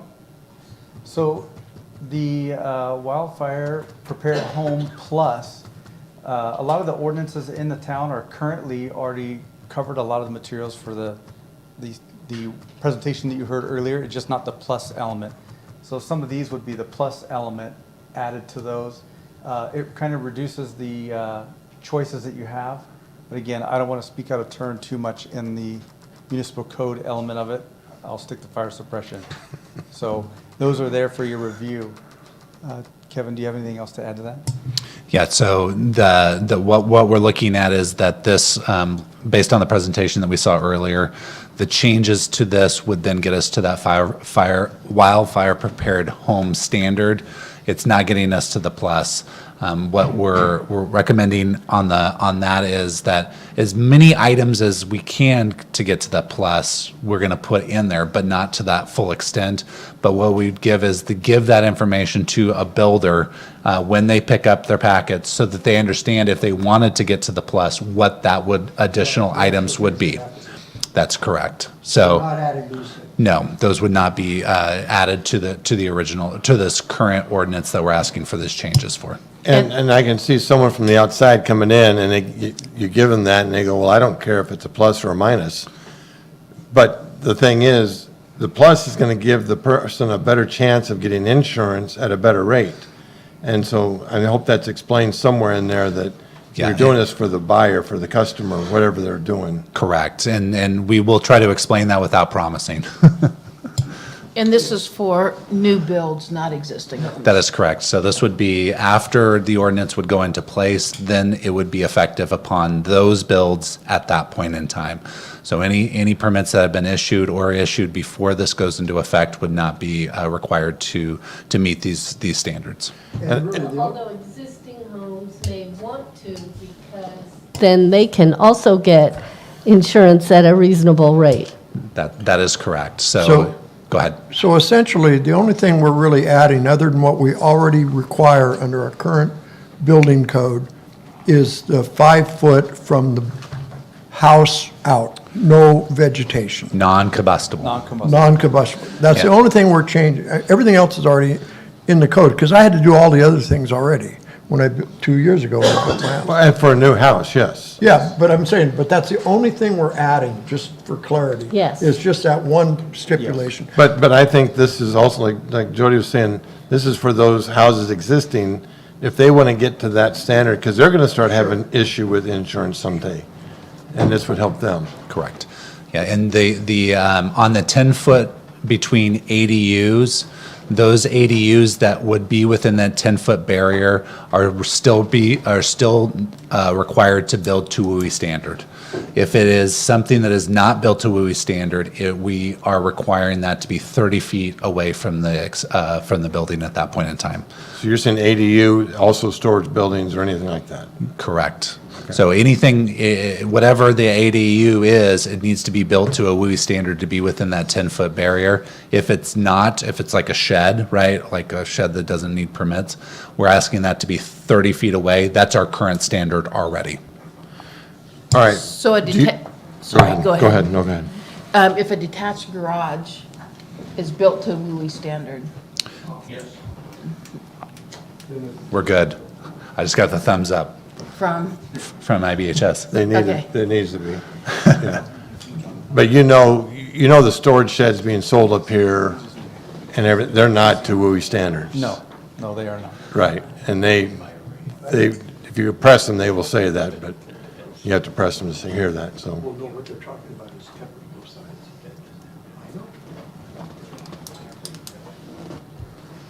Okay. So are there cards? I think we have two more? Oh, okay. One more? Yeah, Tony said there's another slide.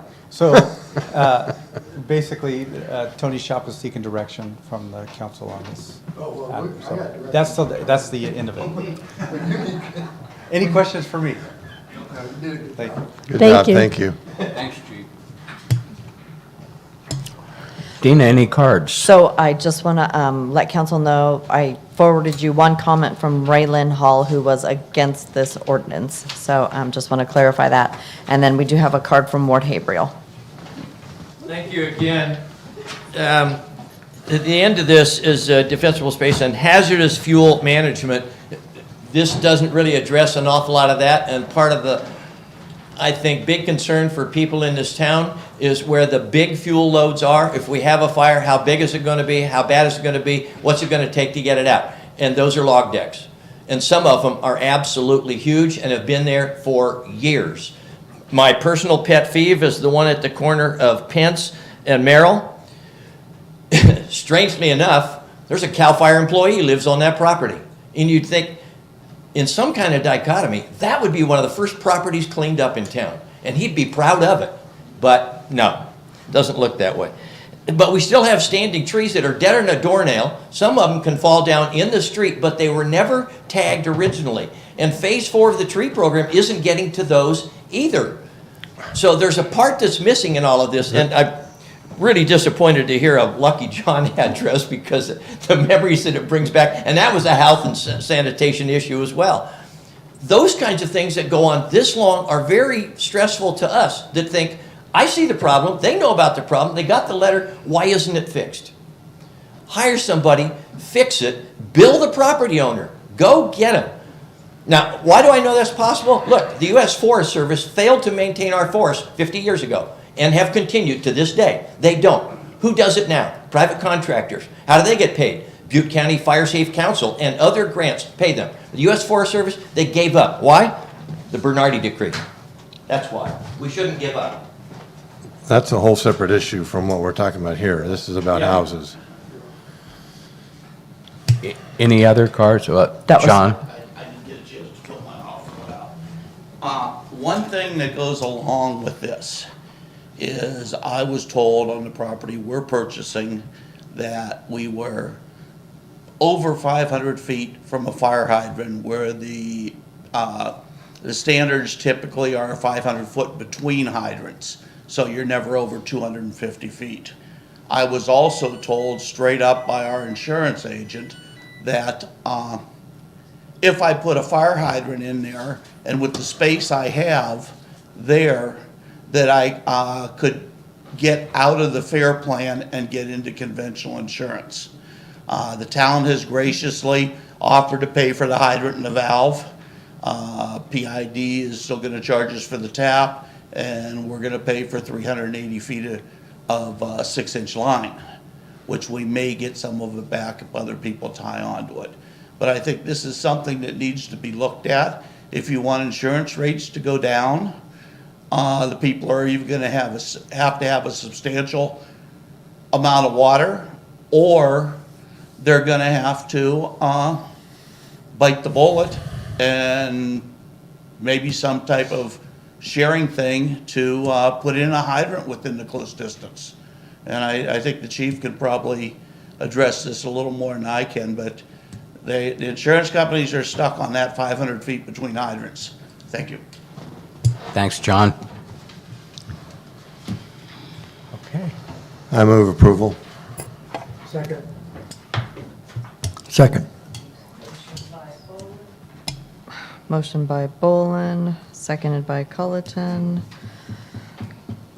So this is going to waive the first reading of Town Ordinance Number 618 and read by title only, and introduce Town Ordinance Number 618, an ordinance amending Paradise Municipal Code, Section 8.58.060, relating to defensible space and hazardous fuel management. I think that's what I said, right? I think so. Roll call vote. Vice Mayor Bolin? Aye. Councilmember Culleton? Aye. Councilmember Jones? Aye.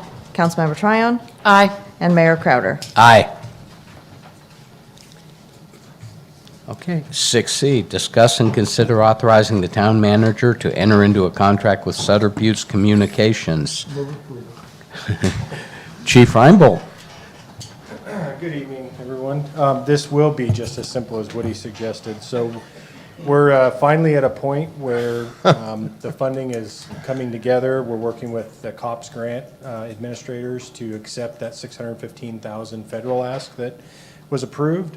So with those funds, a little bit from Measure V and using some insurance proceeds for the radio infrastructure, we're just asking that the town manager have permission to move forward and execute that contract to order the radios and equipment related to getting those to our officers and installed in our vehicles. And it is town-wide. Any questions for the chief? He's on a roll, man. He is. We see Keep it him more going. than each other. We have a card. We have a card from Ward Habriel. You're kidding me. I love radios, and I especially love Radio 1500 when I can hear it. The morning of November 8, 2018, it didn't do me any good at all. And where I live, at the end of a dead-end street, 1 block from Pence, if I turn it on right now, it's so scratchy I can't understand it. The signal strength is just not good enough. And if that's our town's, listen to the town's 1500 radio, it's not working.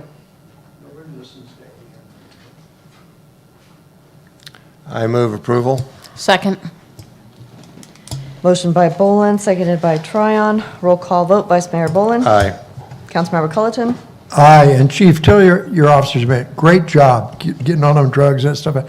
Good job. Keep up the good work. Councilmember Jones? Aye.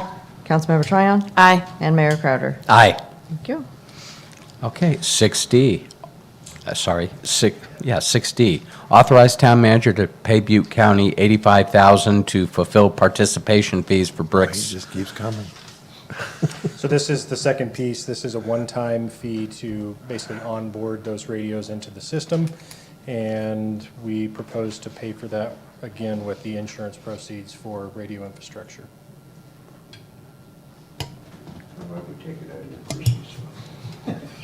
Any questions for the chief? Any cards from Ward Haber? I have no cards on this item. Move for approval. Thank you, Eric. Second. Motioned by Tryon, seconded by Jones. Councilmember Bolin? Aye. Councilmember Culleton? Aye. Councilmember Jones? Aye. Councilmember Tryon? Aye. And Mayor Crowder. Aye. Thank you. 3 minutes, wow. 6E, discuss and consider approving the 2022 Transportation Master Plan. Mark? All right. Good evening, Mayor Crowder, Council. Thank you for the opportunity tonight to present what represents a culmination of what you'll see tonight, a lot of things, to put it briefly. Starting in 2020, post-Campfire, post-long-term recovery plan, post-corrective action plan, or in the process of doing that, there was, the big ask of how are we going to move this forward and how are we going to hear what the public needs and do the analysis and of all of the infrastructure needs to put the town back together and make it better and more resilient moving forward. So with that, enter the Economic Development Administration. Of all federal agencies to partner with the town, it's probably the least likely that I would gauge that would partner with us in this way for transportation, but we did have a lot of economic development activities, as you'll see tonight here in our summary presentation. But again, I'm just so excited to present this item with a team of esteemed professionals across so many different sectors of work that have really come forward with an independent eye and engaged the community and have a lot of information to present for you here tonight. So with that, I will double check we have some guest presenters that are here in person as well as online. So I will go ahead and turn it over to Paul Martin with Mark Thomas to begin the presentation. And there's Paul. We can see you. Can you hear me okay, Paul? I do. You hear me all right, Mark? Yes. So I'm going to go ahead and share my screen here. Thank you for hanging on. And this is awkward because I'm presenting what Paul needs to see. So here we go. Paul, can you see the presentation? Yes. Okay. Perfect. The floor is yours. All right. Well, thank you, Mark. Again, I'm Paul Martin. I work at Mark Thomas. We're an engineering firm that was selected to help out prepare the Transportation Master Plan, and I've been pleased to be the project manager working with Mark and town staff and getting to know the community as we've developed the plan. Mark, something about the screen share went back to the... There you go. Okay. Right. So I'm going to ask our team go ahead and turn on their video as well, and on the next slide you'll see the team in more detail. But generally, I'm going to walk through our project team, talk about what the TMP is, and then we'll go through some of the components. Some of the team members are there in person.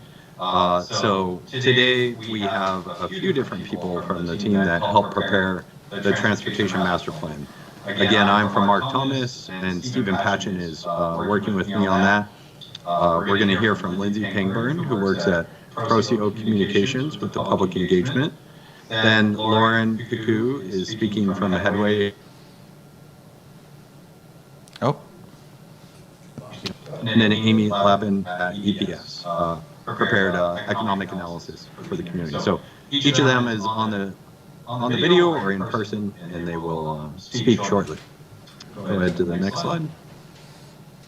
So I wanted to spend a little time and just define the TMP. Really think of the Transportation Master Plan, or TMP, as an umbrella document. It covers 8 key topics, and I'm going to spend some time going through those. It does include over 50 projects, and really probably more than that, with an estimated capital construction cost of about $600 million in improvements. So some of these things are broad transportation improvements, and we'll provide a little more detail about those dollar amounts. We recognize that the town has a limited budget available, and a lot of the discussion is how do we position the community to pursue grants and leverage the money that is available to the town. Those projects do address infrastructure solutions, but also programs and policies to help guide recovery related to transportation. And I want to spend a few minutes to talk about the alignment with the long-term community recovery plan. So the next few slides provide some of that information. In reality, this is something that the community probably knows forwards and backwards.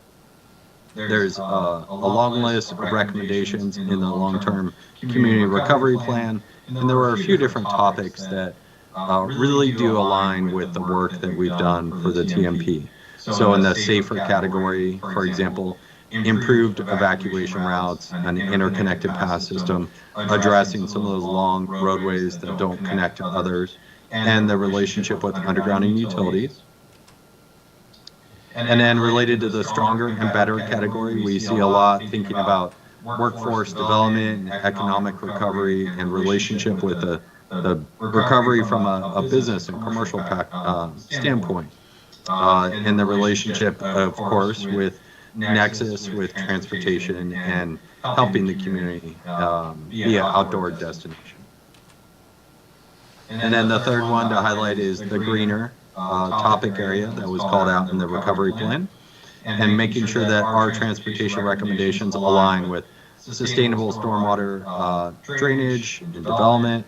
And then we recognize the community plan, the recovery plan is being updated right now by Urban Design Associates and the team there.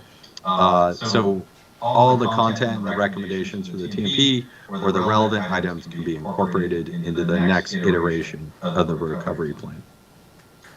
So then the TMP study topics, I mentioned there were 8 key topics. And I'm going to have some of the team talk to these. I'm going to talk about the public engagement, of course, the transportation analysis for daily activity needs, as well as during an emergency with traffic evacuation. The local road safety plan is really a safety-focused analysis based on crash history. And then bicycling and walking or active transportation. All these documents I'm pointing out we'll discuss in more detail, but we've created plans that really focus on this for the community. And then not just transportation, but thinking about the relationship with economic recovery, as well as the recovery of the roadways throughout the community. And you heard last month from Susan Hartman and the team about an update to the urban design standards. So I was listening in as Susan talked in length about that, and you heard about the quality of that product. So broadly, these 8 topics have all been encompassed in this umbrella TMP document. All right, so then with that, I want to introduce Lindsay Pingburn, and she's going to talk a little bit about the public engagement activities that have fed into the TMP. Go ahead, Lindsay. Thanks, Paul. Good evening. Lindsay Pangburn with Prozio Communications, and we were part of the team that worked closely with the town to develop and implement a comprehensive public engagement plan that supported the goals and objectives of the TMP, and that included a variety of outreach and engagement efforts. And I'll provide just a brief summary, and then we have one element to share with everyone at the end tonight. So activities under the outreach and engagement component included a project webpage that was part of the town's website that served as a central hub of information for the TMP. It included an overview of the TMP and the key elements. There was information on the public workshops that were hosted, and there were also links to public engagement surveys while they were active. We also developed a variety of printed and digital materials to share information about the TMP. Those included a project fact sheet that was distributed in a variety of locations. There were some display boards with maps and more information that we used to engage with the community at events. And then there were flyers that were shared to promote the public engagement surveys while they were active. The promotion of the TMP was provided in a variety of places, including on the town's website, in the town's social media, and in the weekly recovery update e-newsletters that's distributed via email. And information included a variety of topics on the TMP, everything from the public workshops and the surveys and upcoming events related to the TMP. We did host a series of 4 workshops, each one focusing on a key topic of the TMP. And then following 3 of those 4 workshops, we did launch a survey that offered an opportunity for the public to provide additional input on those key topics. And each survey did remain active for 3 to 4 weeks. We engaged with the community and attendees at several community events, including the Johnny Appleseed Days, the Party in the Park events during the summer, and then a few other local kind of annual community events where we had an opportunity to table and share information about the TMP, as well as gather responses to surveys. And we did also have an opportunity to meet with the leadership group at Paradise High School to talk to them specifically about the active transportation plan and gather student input on things that the plan should address from their perspective. Most recently, we completed a series of informational videos that provide a little more information on some key elements of the TMP, and those will be shared widely. They'll be posted on the town's website. They'll be shared with the community and used for potentially future grant applications for TMP-related projects. So we'd like to share one of those videos with you now, and I believe Mark has it ready to go. I do. We're going to go ahead and play it now. The Transportation Master Plan advances the actions outlined in the town's long-term recovery plan and will serve as a guide for transportation improvements as part of our overall recovery and rebuilding process. This is one in a series of videos about the TMP. The TMP guides the development of roadway improvements, roadway connections, and multimodal facilities, and is an important first step for our long-term future. The TMP development process included a comprehensive review of daily traffic needs, evacuation planning, safety. The team worked with a multifaceted group of engineers, emergency responders, town and county staff to develop a plan tailored to the needs of Paradise. Our residents helped guide the plan development through a workshop and a survey, as well as engaging with the town council and staff at community events. The evacuation planning process also included coordination with public safety responders and several regional partners to ensure projects addressed traffic evacuation needs beyond the town limits. The recommended projects address daily traffic needs, improve mobility for all roadway users, including motorists, pedestrians, and bicyclists, and increase safety responder access. A few of the nearly 30 recommended projects include Skyway capacity improvements, widening from 2 lanes to 3 lanes with a multi-use path on evacuation routes, Upper Skyway, Upper Clark Road, Pence Road, Neal Road. Roadway extensions and connections, Rowe Road, Bushman Road, Elliott Road. Grant funding from the Economic Development Administration allowed us to develop the comprehensive TMP. Many policies and projects resulting from the TMP are being advanced now, while other long-term efforts will need additional funding in the years to come. To learn more, please visit www.townofparadise.com/recovery. Perfect.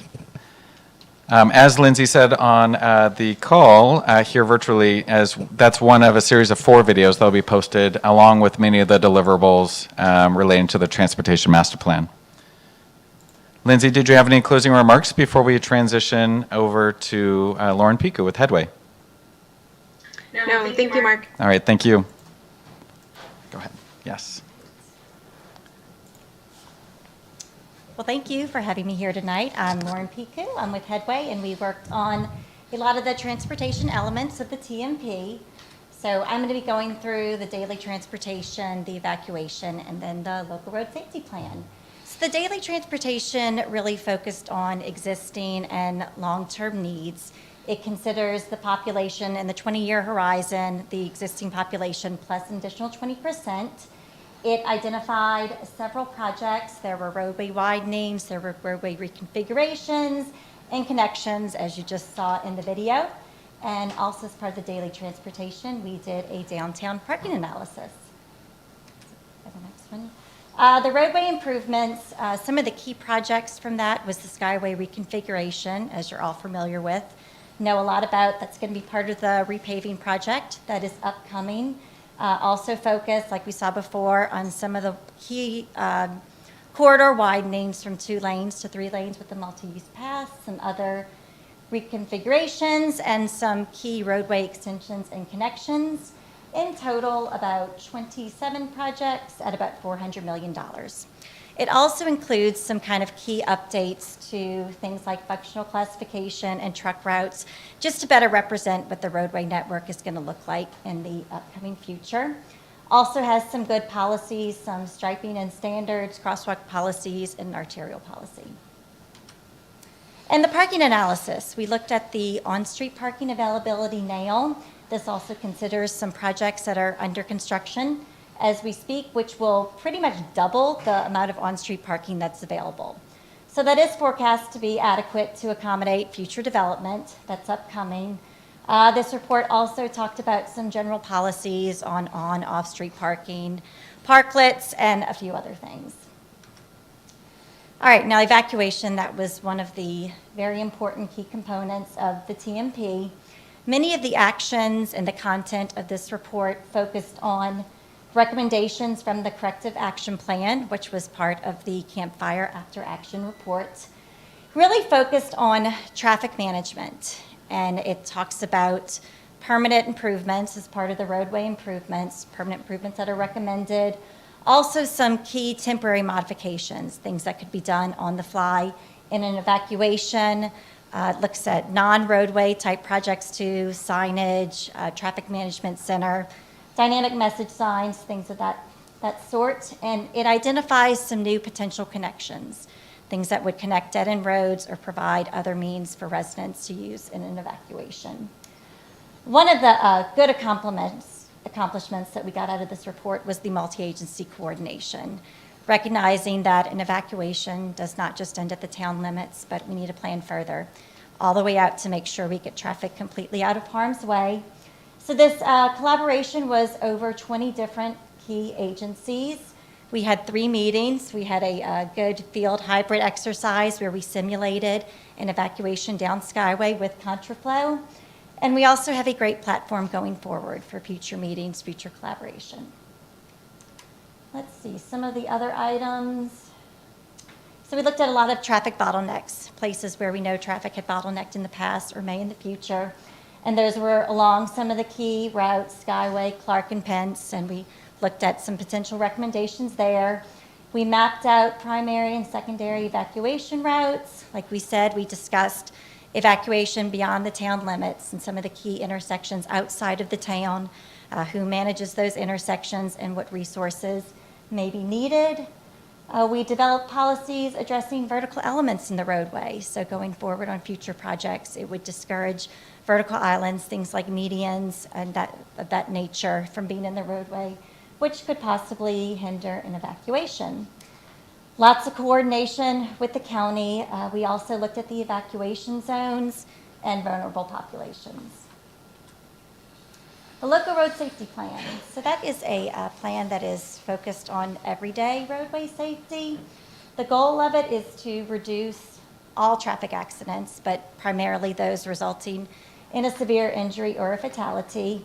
It establishes focus areas. So we look at what is unique to the town of Paradise and what areas we need to focus on. And those are things like lane departures, roadway lighting, pedestrian needs, intersection needs. And then from there, we used a very data-driven process whereby we look at the crash data. We also use stakeholder input and public outreach to identify potential countermeasures. And those countermeasures span the 4 E's, it's called. A lot of it is focused on engineering type projects, but it also looks at other measures, education, enforcement, and emergency services. And very importantly, having a local road safety plan establishes eligibility for federal funds through the Highway Safety Improvement Program. All right. And that is it. Thank you, Lauren. Okay, thank All right. you. We'll have a Q&A at the end where we can ask questions of those on the line and here in person. So with that, we'll turn it back to Mark Thomas and Stephen Patchen. Thanks, Mark. Good evening, everyone.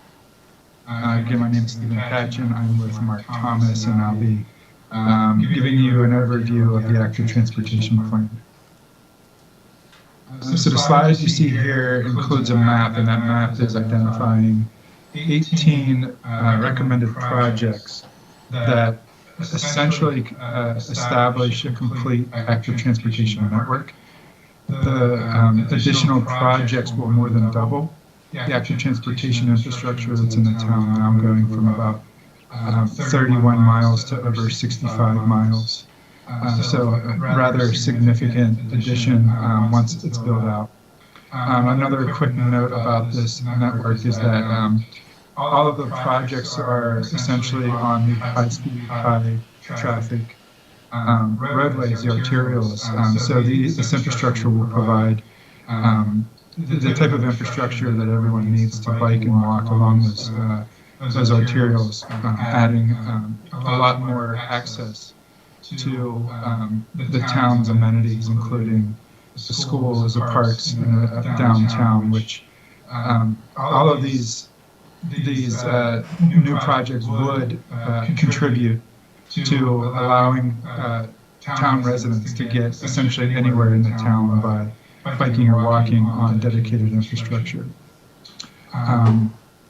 The projects you see here also, you'll see that you've seen on a previous map are on a lot of the corridors that you're looking at are roadway improvements. So there's an opportunity here to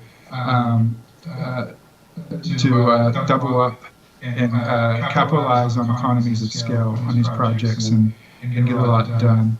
And in that vein, this ATP really gets the ball rolling on getting the town prepared for the funding that is out there. And there's a lot of funding. There's going to be a lot of funding for the next few years. So this is a perfect time to have this document ready. It's couldn't ask for a better time, and it's setting the town up really well for getting some projects implemented within the next several years.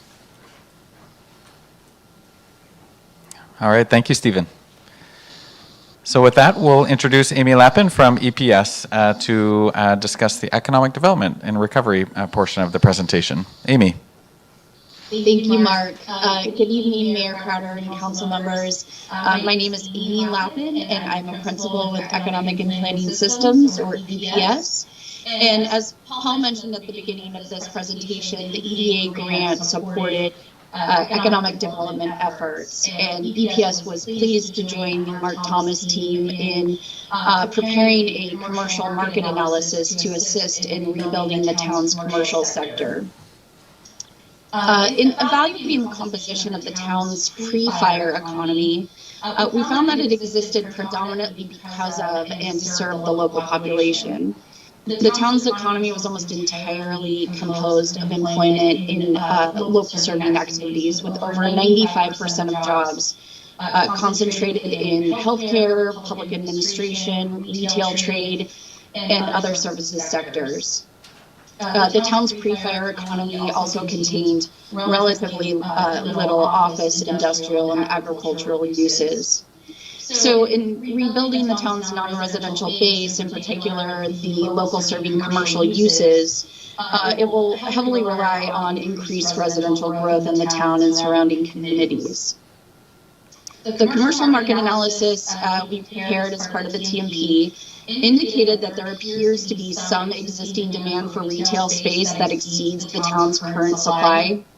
However, the town's residential population is not yet sized to attract new retail activity beyond what has occurred to date.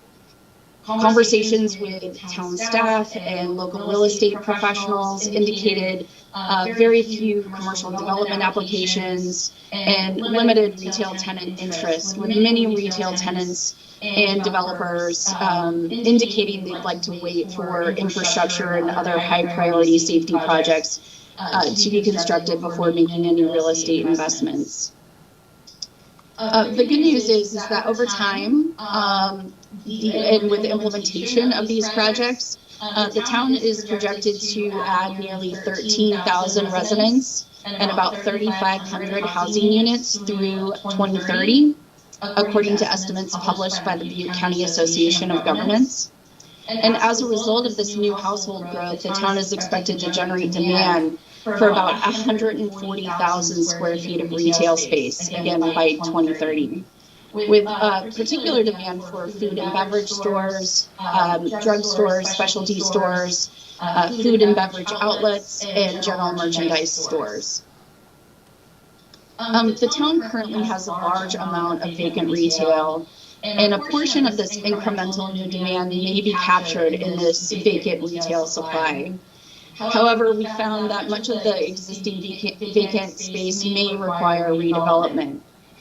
For example, the space may not be viable to the extent that certain tenants, like restaurants, are impeded by current sewer capacity limitations. In addition, other factors, including infrastructure, location, size, and layout, and the physical condition of the space, may not align with modern tenant requirements. Commercially zoned vacant land in the town also presents opportunities for new commercial retail development when market demand and financial feasibility can support new building activity. The town's downtown core, a key area of focus identified in the long-term community recovery plan, is estimated to have about 6.5 acres of vacant land that could accommodate about half of the total retail space that's estimated to be supported through 2030. Next slide, please. As part of the commercial market analysis, we also included some initial insights and recommendations that are intended to assist the town in preparing a detailed economic development strategy that will identify policies and programs, partnerships, and potential funding sources for implementation, with the key areas of focus being creating a walkable downtown, supporting the construction industry with adequate labor force and affordable material prices, defining the Paradise Ridge as an outdoor destination to attract both residents and tourists, and attracting demand for new office space and potentially remote office professionals. And with that, I will hand the presentation back over to Mark. Excellent. Thank you, Amy. So then you've heard from a few of our team members, but in reality, there's more people that could talk on the subsequent slides. Yeah, go ahead. So then we actually have more information to go through. There were some additional items that we don't want to lose sight of and want to talk about. So we're focused on the roadway recovery management. There are multiple topics for us to talk through. The undergrounding and improving of utilities through the community, a paving plan for new pavement on the roadways in the community, and some mapping related to pedestrian curb ramps to help with people in mobility devices or wheelchairs, for example. And then surveying and engineering work that was all done under the larger TMP. So this next slide talks specifically about the utilities and undergrounding. Really, a lot of the goals here is to monitor the undergrounding and the improvements to the utilities for the groups identified here. In the irrigation district. So part of it was on our end, we developed a mapping for the community and town staff to be able to track progress for undergrounding and improvements and really communicate back and forth with the utility providers about that and schedule that with the paving projects as much as possible. Then we talk about the road paving plan, and I know Mark wants to talk about the graphic here. We talk about the utilities undergrounding and the connections. And then Mark, do you want to talk about the schedule in this map that you have on the screen? Yes, thank you, Paul. So one of the most anticipated items that we are excited to kick off here tonight is a launch of our public-facing roadway recovery map that we have built out of a system that does coordinate with undergrounding of utilities and trying to forecast the future, as well as deliver the projects that we have secured through FEMA and FHWA. Currently, we have been obligated about $93 million across those two agencies to deliver road rehabilitation projects to restore campfire-associated damage. So with that, I have a couple of documents I'm going to be able to share with the group, and I apologize to those online. Well, I can to the speakers. They won't be able to see this, but one here is a bit unofficial, or at least it's in a tabular format, and I'll get to the map here. But we've built a system that's going to allow us to plan and show residents when they should expect their roads to be paved. Obviously, there's going to be some major disclaimers here about subject to change, essentially. They have to make sense, and it has to coordinate and sequence as much as we possibly can so that these roads are preserved and in their full integrity for as long as we can maintain them. So with that, we've built a plan for 2022. This council and the community should be aware that we are going to finish our Almond Street and gap closure projects, which includes full road rehabilitation along Almond, Black Olive, Fir, Birch, and Foster. But we're also out to bid today, and we opened bids, I believe, on May 25th for Skyway between town limits and just north of Holiday Market at Westchester Road. And for clarification, that project does include the reconfiguration of Skyway between between Pearson and Elliott to include 2 southbound lanes, a center two-way left turn lane, and 1 northbound lane. So excited to achieve that major community goal here in 2022. But most of you are probably interested what happens next in 2023. So this table, we'll be able to PDF it or post it online where you can look by year in alphabetical, or I can sort this table by alphabetical, and you can find your street and see when is your road forecast to be paved through 2023, 4, and 5. And so what that breaks down to is about 4.5 to 5 miles this year, and then 30, 30, 30 to get us to completion in 2025. So what does that look like on the map? So let me open this, and this is what we're looking to launch tomorrow morning with the community, and we'll provide links on our public website where you can see on a map each individual layer of what's scheduled for 2022, 23, 4, and 5. So if I just wanted, and I can do this as the administrator for the map, but if I just want to see what's forecasted for 2023, we're looking to pave, again, 30 miles, centerline miles of roads in Paradise. Is this on the town website? So as I mentioned, it'll be launched tomorrow and be posted on the website. And we understand that this will be very interesting for the community, and we have some information about the map. Again, it's subject to change based on actual conditions. Things can change. We're working with these utility companies, and I'll be really direct with the council about expectations in the community. The biggest difference here is going to be what happens between 2023 and 2024. There will be roads that are currently shown as blue that are going to change to orange, and then there will be roads that are orange and that are going to get advanced to blue. And the biggest reason for that is for 2 years of undergrounding, PG&E was undergrounding essentially on their own with spare conduits in the ground. So Comcast and AT&T are doing catch-up work on that initial phase that they worked in 2019 and 2020. Moving forward, starting last year, they're all 3 in the trenches. They're moving together in synchrony.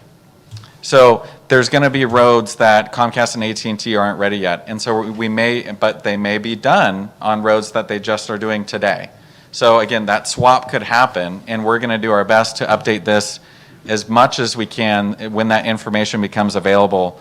But our goal is to distribute this map and this table, get the comments back from the utilities, and publish this paving plan that we can stick to and deliver next year. We're extremely excited and open to questions. We encourage the public to look at this as much as they can. Again, review publicly owned and maintained roads. There will be a subsequent discussion about private roads and the status there. We do have some information on this map that I will add that essentially says we are aware of a claim that's submitted to the Fire Victims Trust for private roads. We are unaware of the status of that claim. But we will continue to provide and share that information as much as is available. This is the plan for public roads to be rehabilitated between today and 2025 when the undergrounding is complete. So I believe for now, we'll leave this here, and I'd be glad to circle back when there's questions at the end of the presentation. So Paul, the floor is back yours. All right, wonderful. Thanks, Mark. So we knew that would be a interesting topic. I just have a couple more things. I mentioned a little bit of mapping at improvements to the pedestrian curb ramps. So when the sidewalk comes to some sort of crosswalk location, you have that ramp for people to go up and down with ease. Because of all the multiple projects for the paving plans throughout the community, our team was able to map all the different locations that are going to be improved with those paving plans and provide a map for town staff to be able to have a full inventory. So you see there's about 260 ramps throughout the city that are related to some of those paving projects, and 172 of those locations need to be retrofit or reconstructed, and that will be done as part of the paving projects. And that really helps increase how much ADA compliance is provided throughout the community, the Americans with Disabilities Act. So you get a lot of benefit from the paving projects, making those improvements to those curb ramps. The next slide talks about engineering survey work that was done under the TMP as well.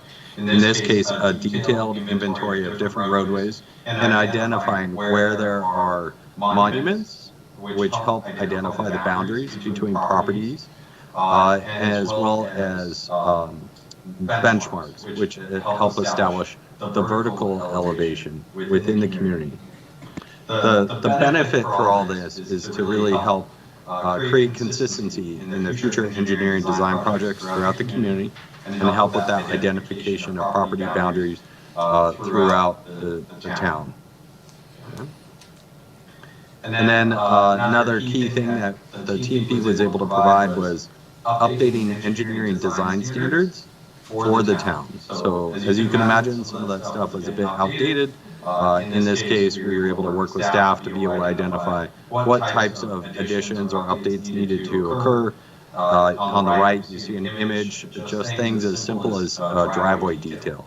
So having this uniform set of design plans will help, whether it's a public or private sector development project, that the town can have one resource that is up to date and really, based on current engineering standards. So you get that uniformity of guidance based on best practices and aligns with requirements. At the bottom of the bullets, you see various things that are addressed, whether it's driveways and curb ramps or cross sections of the roadways. All this create engineering documents for the town. Yeah. Sorry, Paul, we lost you there for a couple of seconds, but I think we got the gist. I apologize. Yeah. So need some broadband undergrounding myself. So then, our urban design standards, you heard about this earlier last month from Susan, but I do want to mention that the design standards for the downtown area and Clark Road areas were all under the umbrella, again, of the TMP. We highlighted some of the key elements associated with the design standards, really helping with the positive sense of small town, recognizing the natural beauty surrounding the community, and this really helping with development throughout the community, this high-quality product, and really reinforcing the town of Paradise as a place of beauty. So those design standards have been updated through the TMP as well. Now, we want to always end with some sort of next steps. Where do we go from here? I've talked about the various components, and really, as Mark talked about some of the paving plans for the town to proceed with that per the schedule. And we talk a lot about these master plan documents to really position the town to pursue grant funding and leverage the funding that you have available, and based on the prioritized list of projects that are in those master plan documents. Continue the collaboration we recognize is very important with the utility companies, but also some of those things you heard about earlier, the emergency responders and public safety officials and peer agencies, whether it's the county or Caltrans and other agencies as well, and the community. So there already was a lot of collaboration through the TMP, and we suggest that continue, and all this building up to continued economic recovery to help with the rebuild of Paradise. With that, I think our team is available for questions. Yeah, thank you, Paul. And then I'll close also about next steps for the TMP and how the document is going to be used, and it'll also be transition to help inform our upcoming general plan, which the community should be aware of. I believe we're trying to kick that off later this year. So a lot of the policies and projects are going to continue to be reviewed and updated and incorporated into the overall town's vision. Each individual projects that are discussed in the TMP also would require their own environmental review if they did go forward. For example, some of the evacuation projects and new connections, we understand this is the representation of the community's desire and the feedback and the technical analysis of what's needed for Paradise when it comes to transportation. But those individual projects, they live here in the plan, but if they do move forward, they're going to require and have additional opportunities for input, environmental review, and design processes before they go to construction. And so at that point, I would mention the timing of this overall effort has just been really fantastic. In the last couple of months, we've been working with a special, unique program that the council is aware of for the Community Development Block Grant Disaster Recovery Funds for Infrastructure that were only eligible to disaster-affected communities from the 2018 fires. And so it's the Woosley Fire near Malibu, the Camp Fire near Redding, and the Camp Fire. So of those disasters, or of the 4407 disaster, there's, I believe, only about 8 agencies that were eligible for $317 million. The information gleaned from the Transportation Master Plan allowed the town to submit 70 projects. 7 of those were through with Paradise Irrigation District submitting under our name as a requirement. But the town's projects were about $800 million all in, including the sewer, but other different projects as well, and transportation related that you've seen. And we're waiting to hear back in July about what type of allocation. But our request alone was 70% of the overall $1.3 billion that was put forward. And again, there's only $317 million available. But with that, we're extremely excited and confident as a result of this work that we've put our best foot forward and set our expectations that we're hoping to bring 50 to 100 million in transportation funds where we can look and prioritize and allocate and advance some of these key and critical projects forward. So with that, I think I'll close the overall presentation. I'm available obviously for questions, and so is our entire team from the consultant sectors as well. Do we applaud now? That was pretty good. That was great. If you don't have whiplash. That is really exciting, and thank you for the whole team for all you guys have done, all the work you put in. Very comprehensive and very, very exciting. We thought we had a hard time getting around town right now. Can you imagine when we start doing these roads? Oh my goodness. It's going to be ugly, but it's going to be great to see those roads get done. Yeah, you might have shown it, but I don't know that I've seen it, and I hate to even bring this up, but we were talking one time about tying Station 3 over to Skyway. Is that a private road and can't be done? Station 35 on Forest Service Lane. That's what I said, Yes. yeah, 35, yeah. So that one is in our master list of projects, and just as I mentioned before, that road, if we did present that as a priority with the limited funds or the allocation that we get, that we could bring that forward, talk to the council, priorities, funding, how we're going to put that picture together, address the private property impacts or the private road impacts, and look forward to an extension that could put that over to Skyway. But that is in our project list. Perfect, thank you. Yeah, I think that's important to get that through sometime, but thank you so much. This is excellent. I live on Thank you. that road, I'm voting against it. I don't care where you live in. So I have a couple questions, and I just want to say thank you for all the work on this. You guys have done a really great job. A couple questions on, I've had a couple constituents ask about the crossroads and having them, so like Billy Road, Pearson, Elliott, there's been a desire to make those at least 3 lanes going across. Do we have plans for that? Is that within the plans? Yeah, so for those east-west connections, from a technical evacuation capacity lens, those were not identified as needing widening at this point. Certainly, a center two-way left turn lane to have that flexible evacuation would have safety benefits on a day-to-day basis, but those were not identified as a technical need for evacuation capacity. So with Some that. of the people who are stuck on them would probably disagree. With that, the active transportation plan does include the path and the kind of the bones of a network to have that multi-use path on the side of the road that could be used in evacuation, but also double on a day-to-day basis as a pedestrian and bicyclist facility. So if there were a desire in the future to look at widening Billy, Pearson, Elliott, Wagstaff, and Pearson, that's certainly something we could, but I just want to report back. As far as this document goes, the bottlenecks that were identified that were impacting those east-west connections were really related to the regional issues and then and obviously the confluence of Skyway and Pearson and not being able to use Clark or Pence as egress as well. So on those 3 roads, don't we already have the right-of-ways to do those if we wanted to widen them? So there are, our arterials for those cross connections are about 60 feet wide, and not every property has the full 60, so there would definitely be significant acquisitions needed. But again, if that was the priority of the council and the community, we could look at what those impacts might be. Okay. And then the other one was especially Pearson on the other side of Clark, widening that from Clark over to Pence also. Correct. And then, do we have PID on board for all of our paving? I mean, So we're working with PID, and it's been going great. We've had a lot of momentum gained over the last couple of months, and we're so grateful. They've even, they're finishing early for our downtown project on Almond, so that's really good news for us, and we're continuing to work with them on their mainline replacements, making sure that we're not going to pave a road that has a mainline replacement.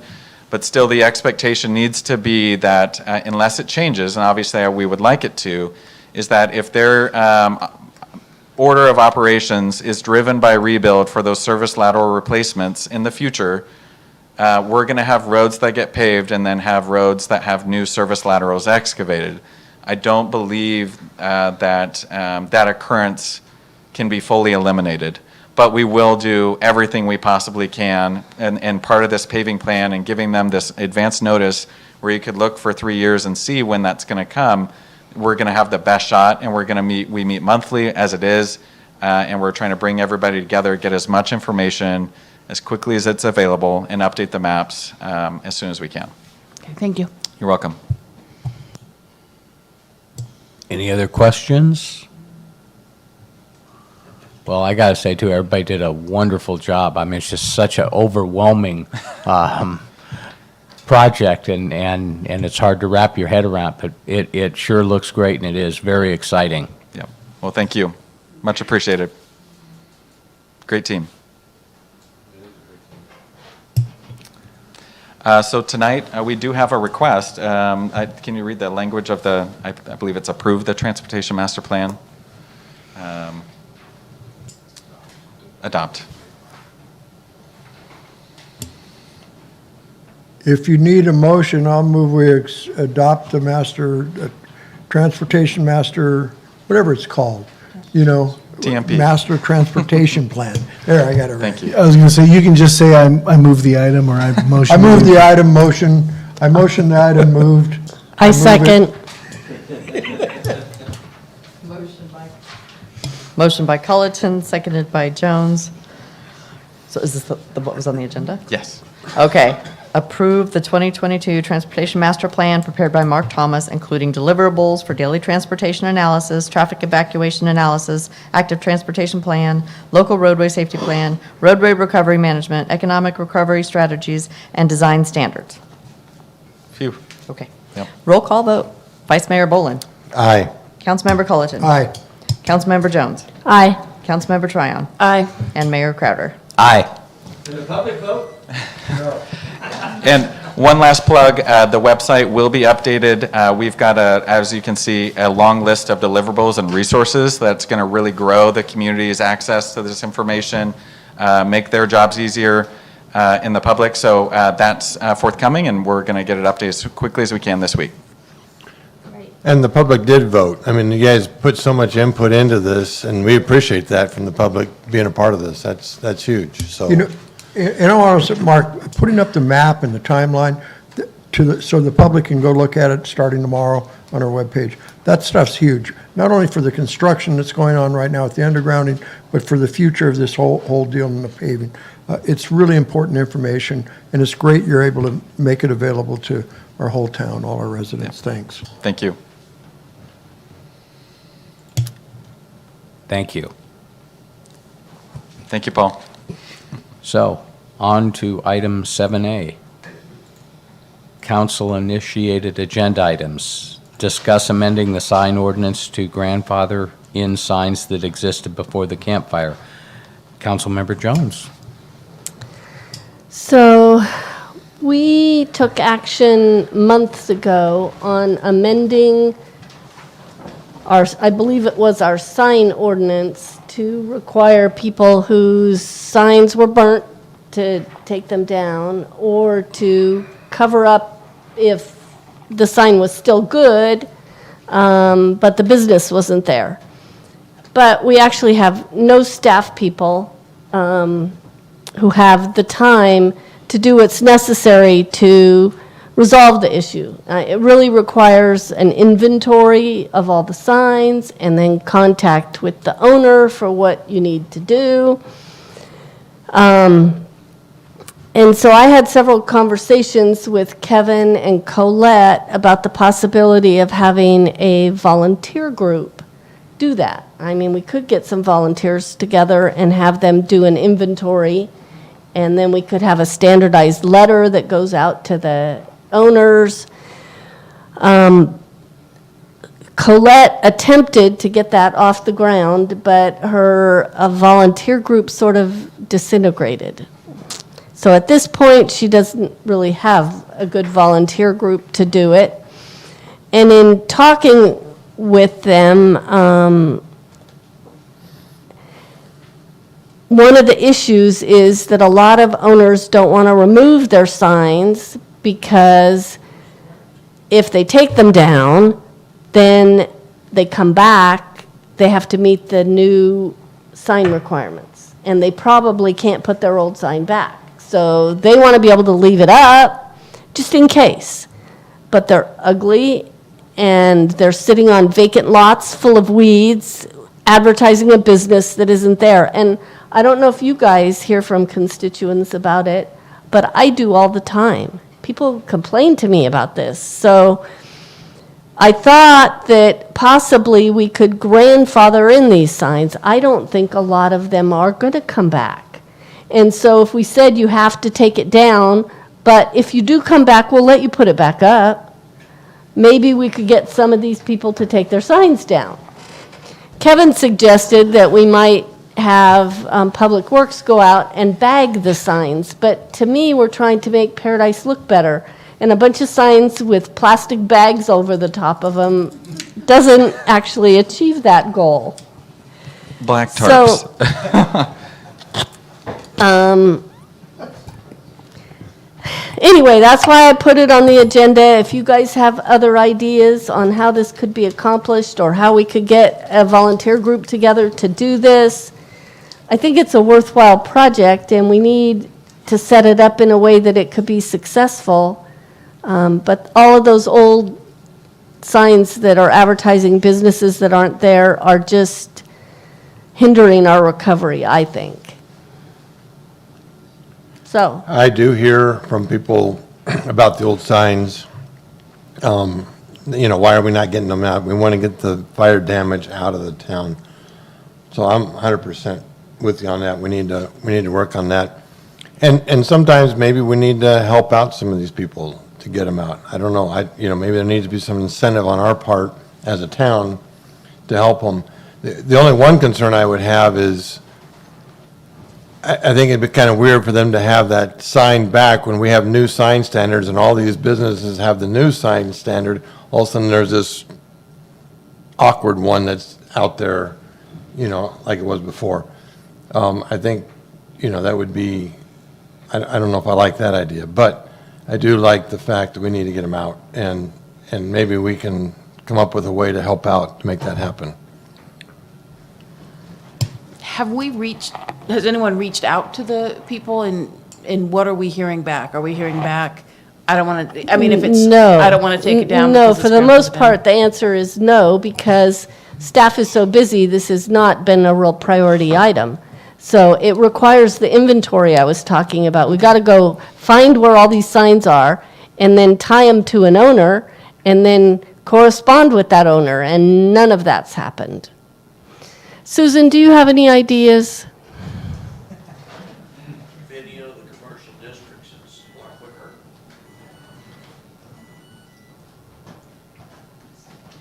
So when Councilmember Jones was mentioning that presentation that we as a council talked about earlier, it was going through what we already have existing on the books about enforcement. So if you have a vacant piece of property or even a vacant building that doesn't have a business in it anymore, you only get so many days that you can still have a sign out advertising it. So we can make the request that the sign fronts come down or be flipped. There is a process in the municipal code that if you want them to take the sign frame down when there's no damage to it, that's a public hearing process through the planning commission. So so it's either amending those sections, when you have somebody require them to take something down that isn't damaged. So there's this whole list of items the planning commission has to consider, and then they can have a hearing and require that to be removed, and there's a year time frame for them to do it. So those are some things we'd have to think about, but I like if there's some way we can think of an incentive that if you did take it down and rebuilt it to the current standards, if there was some way we could help with that within a certain time frame, if there was monies available that we could work in agreement with them. The difficulty with making an agreement for them to rebuild what they had if it's non-conforming is any rule you make like that, it needs to be consistent with the general plan. And every time the general plan talks about non-conforming uses, it's about how you eliminate them. So we'd have to get creative, but I think in the long run, we do have these new standards, and if that's what we can promote, if that's what we can incentivize and help them with, then we may be able to garner some compliance with just getting these old structures down now. If there's an agreement we can make to help financially replace within a certain time frame later on. So are you saying that the way to proceed is to make or get it on the planning commission's agenda? So today's municipal code, if we were to notice business or landowners who have standing sign frames up that are not damaged, we have to go through a hearing process for them to be forcibly required to remove a non-conforming use.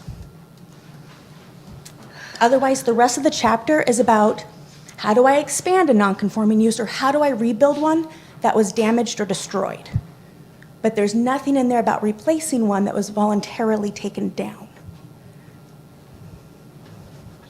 So the only, I think, I understand the blight, and that's what it is. And I want, we have parts of the roadway that are still burnt from cars that burnt. I'd like to see those fixed, but the problem is, it's so cumbersome and expensive to get rid of the Scotch room. What is it? A Kentucky Fried's got a plastic bag over it, and the lot's covered with weeds and stuff. So, how do you, even if you give them some incentive to take it down themselves, even if we had the inventory and we issued the citation and we passed a new ordinance and you got to remove it, how do we, it's going to take a lot of money on our part to go to court to get a thing to take somebody's sign down.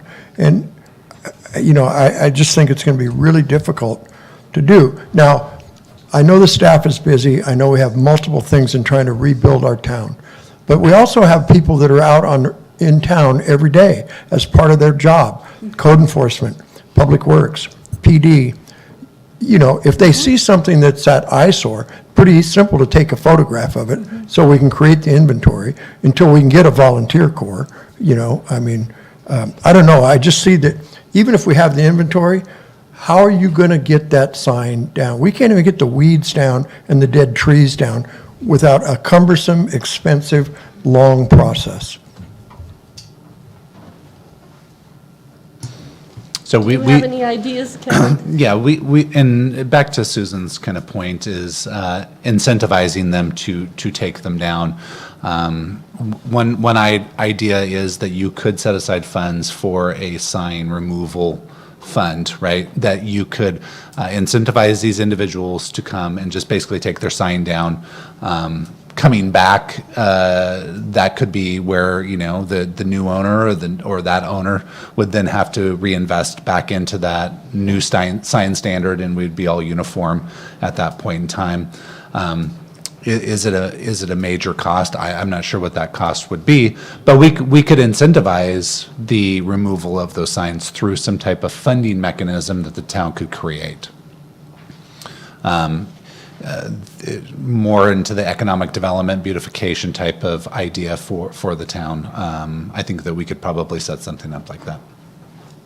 Okay, Mr. Attorney, so if we did that, because that's a solution, right? If we had some funds to incent, and then if they come back to town and want to rebuild a sign, maybe we could, there's a discount, or because they're under that program, maybe we could waive the permit fees for that new sign or something. I don't know, is that legal? Well, the short answer is yes. You would have to codify that in your code to do that. But yeah, We could do that. there are mechanisms to do that. That way they got it, that way it's, you can take it down and give you a little break when you come back. You can also add into the code. You can amend the code in several ways to meet the purpose that Councilmember you had mentioned regarding, buildings or properties that had a sign erected before such and such a date. Upon rebuild, they can, utilize the old sign code. I'm not sure that you want to incentivize that. I'm not sure that you want to embrace that, because the whole purpose of the new sign code is you want to Make it look better, yeah. You want it to look better, yeah. And so I think the better way to go from a public policy standpoint is the economic development angle, which is you incentivize the removal of the sign in some fashion, and then upon rebuilding, you can waive the some permit fee or sign permit fee or something along those lines. I think that's a better way to go. The cost of the sign is not going to make or break them coming back. Right. It's gonna, right now, it's kind of like, I don't want to put the money out to get it down. I'm not up here in Paradise. I don't see it. I don't care. Out of sight, out of mind.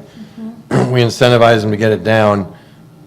They're going to be more than happy to pay to put a sign up. If they have a business plan to put a business back in, a sign's nothing. But some of these signs, like especially the bigger ones, it's gonna take a crane, or it's gonna take, you can't just. Well, I know some guys with backhoes that have no problem. Hey, I know some guys that cut it. That's middle of the night stuff. So can I suggest this,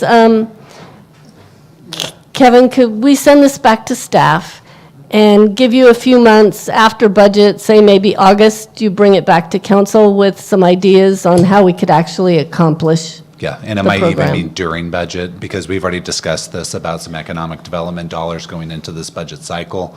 So having that as an additional dollar figure for economic development in there, to maybe start seed money in there to get it going, and then seeing how much we have moving forward, and then bringing back, if there's an oversubscription of that seed money, to bring it back to council for additional, I think might be the way we might want to accomplish that.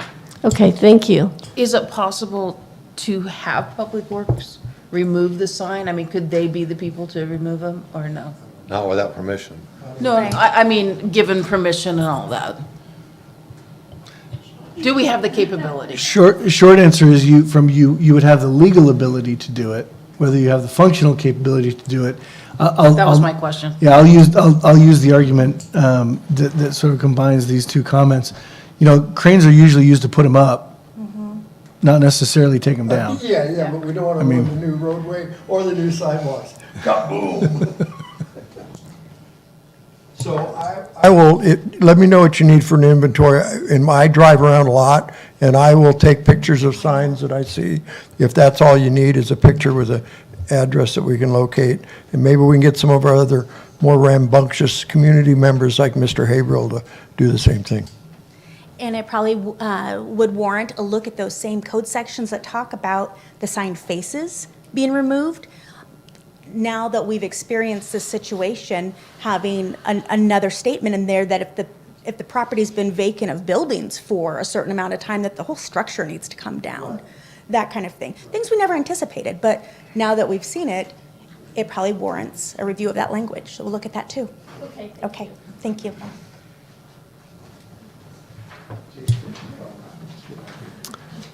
Seven B, council reports on committee representation. Greg? Nothing really to report except for, I don't know if you guys knew Carl Levins. He was the chairman of LAFCO. He was the chairman of LAFCO for 49 years. He passed away on April 25th. And it was he was at the meeting on the 1st of April, and it just, I don't know what happened. But anyway, 49 years, 47 of those years, he was the chairman of LAFCO. So he'll be sorely missed and was a big asset to that committee. But nothing that happened there to talk about. Got to do other things this month, but you don't need to hear it, so. Jody? I attended the BCAG meeting where we adopted their overall work program for next fiscal year, which includes the Paradise Transit Center construction. They're still awaiting final FTA approval of those construction monies, but they're expecting to get them this next fiscal year and start construction on our transit center. So that's good news. Woody? I went to the Chocolate Fest. It was really fantastic. It's a great turnout. And what is it? That's it. Rose? I attended the Butte County Air Quality meeting and also the Butte County Air Quality Executive meeting and the Butte County Air Quality Financial Review Committee meeting. So I spent some time there. And then also attended a meeting with staff over a resident's complaint. And then, just so everyone knows, the Paradise Grazing Festival, first ever, will be Saturday, June 11th. So, Grazing festival? Grazing Festival, like Just to make sure I heard that. Goat Grazing Festival. Goat grazing. Okay. And no, there will be no running of the goats. No. I'm hoping they might. I Goat don't know. busting?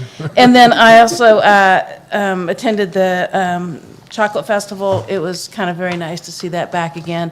A little bit different than what it has been in the past, but it was good.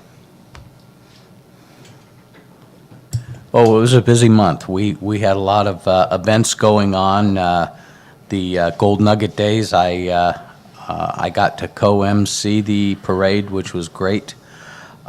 We had the dedication of the Pet Memorial. That meant a lot to a lot of people. Got to attend with our police chief a leadership lunch committee with probably 20 kids from the high school. It was put on by the Butte County judges, and it's done every year. And I'll tell you, these kids, this is the freshman class that was the freshman class a year of the fire, so they're now the senior graduating class. And listening to the stories and everything, it was really moving to see, and just what a bunch of great kids. Got to, I guess Eric and I were carpooling because we got to do the Boys and Girls Club cook-off, and we had the hardest job there. We had to be one of the judges, and it was really tough. We had a group of leaders here from HUD and HED touring the town with people from Chico, Orville, Butte County, and just showing them what happened, driving them through the town, pitching them why we deserve money to help recovery. I think that was really good. The sign dedication was fantastic. A lot of people showed up. It was really something that I think was needed, just something really positive for the community. And that's what I've got. So, future agenda items? No future agenda items. Town manager report. Yep, and I'll try to keep it brief. So we are currently meeting with S&P to go over the rating on the RDA bonds. So that we have a meeting scheduled for Friday with them to discuss the future rating of those, and then also to discuss the kind of the rating of Paradise, just so that they get an understanding of where we are currently with that. We had a community update that was actually well attended. They had booths out in the gymnasium and with select individuals that were in those booths, and it seemed like it was very well received because there was a lot of information given at the community update, but then they were able to kind of follow up with the individuals that they were wanting to talk to, and I felt like it was a really well-planned event. Also, the long-term recovery plan update. We had a virtual meeting, an in-person meeting, and that seemed to be well attended also with a lot of really positive input. Our boards are still out there. Lots of green dots on those items out there to add to that long-term recovery plan. Really a great event. We also met with the interim manager for City of Chico, who is Paul Hahn, just to kind of make sure that we're still on track with our relationship and the interconnectivity of the sewer pipeline. Everything just seems to be moving straight forward on that. No hiccups at all moving forward. We had a Measure V meeting with a field trip involved, and it actually was really good because they got to see a lot of what not only they've bought and purchased for the public safety and for the fleet, but what also may be coming forward into the future in this budget. So a lot of real good positive feedback on there. Chief Manson was one of our tour guides and did a great job on that. Same with Chief Reinbold was also one of the tour guides. So it was really good. Also, we held the Sac Valley Managers Meeting here and gave a tour, not as as attended as I hoped, but one of the first stops was actually the pallet shelter down in Chico, so it was kind of neat to kind of see that, hear kind of their horror stories of what they're going through, so that maybe there's lessons we can learn up here so that we don't go through those same type of things. And then, just like the mayor talked about, we had an HCD visit to look at all what's going on up here. Again, real positive. We have another one scheduled here at the middle of this month, I believe, for them to come back up, a deputy director, to really kind of look at Paradise and see what's going on up here, which we kind of see as a very positive site, because that's who's controlling those CDBG-DR funds, and those are coming out here in July. And I think the more they see what's going on up here and the positivity of the reconstruction gives them a better opportunity to fund a lot of those projects that we're talking about. Upcoming, we have a Cal Cities Leadership Conference that we're going, or it's a City Leaders Conference. It's like legislation days back in, it used to be called. And so we'll be attending that starting tomorrow through Friday. We're presenting one of the items on Thursday. It'll be myself, Mayor Crowder, and Colette Curtis will be presenting just a kind of an update for what's going forward, and then the needs of the town, looking for support on that. With that, we actually are meeting with the Attorney General tomorrow to talk about the building fraud, the contractor fraud up here, and to really make sure that they're moving forward on any of those cases possible to get that out of our town, and to protect our individuals up here too. And then we also, next Monday, we have a meeting with the California Department of Insurance to update them on what we're moving forward with, and then to get their buy-in on making sure that affordable insurance will be back up on the ridge here shortly. So with that, I can answer any questions. So on the Measure V money, can that be used for their expansion on the I don't want to say animal control, yeah. Animal control. Yeah, that Measure V is kind of for public safety, public works, and that it does include animal control. So expanding the animal control shelter would be something that is possible to bring to them to help with the funding of that. So they would have to bring it to Measure V. Well, technically, Measure V is an oversight board, so the council has full discretion over those funds. They're more of the oversight board, but we do like to get their buy-in and support on a lot of the projects moving forward. Okay, do you guys have any thoughts about that? Do you want to? It's all a priority thing. How much Measure V money is there and what are all the needs? So just on that too, is that PASH is really interested in making this a completely donated expansion. One issue, and we'll just be clear, is that if we put dollars into there, it does trigger other effects that can raise the cost of that expansion. So what we're looking to do is really support it, help them. We've had, Mark and I have had 2 meetings with them about this and really kind of brainstorming with them and giving them ideas of maybe other additional funds out there through other foundations and to really help support that moving forward. So if we can get this thing funded through donations, it would be much better than if we're supporting from a financial side. It sounds like you are helping them, but you might need to set up those meetings with them and those foundations and get that. It's because sometimes that's a little intimidating and hard to know how to do that. So our first step was to meet with them and to kind of brainstorm. Second step was to actually, for tonight, have them present, because we really wanted council to be able to buy into that idea and to have input back on that. And then the third step was then to set up that next meeting to support them through those meetings and setting up those meetings. Thank you for doing that. Yep. Any other questions for Kevin? Well, with that, thank you everyone for coming. Meeting adjourned.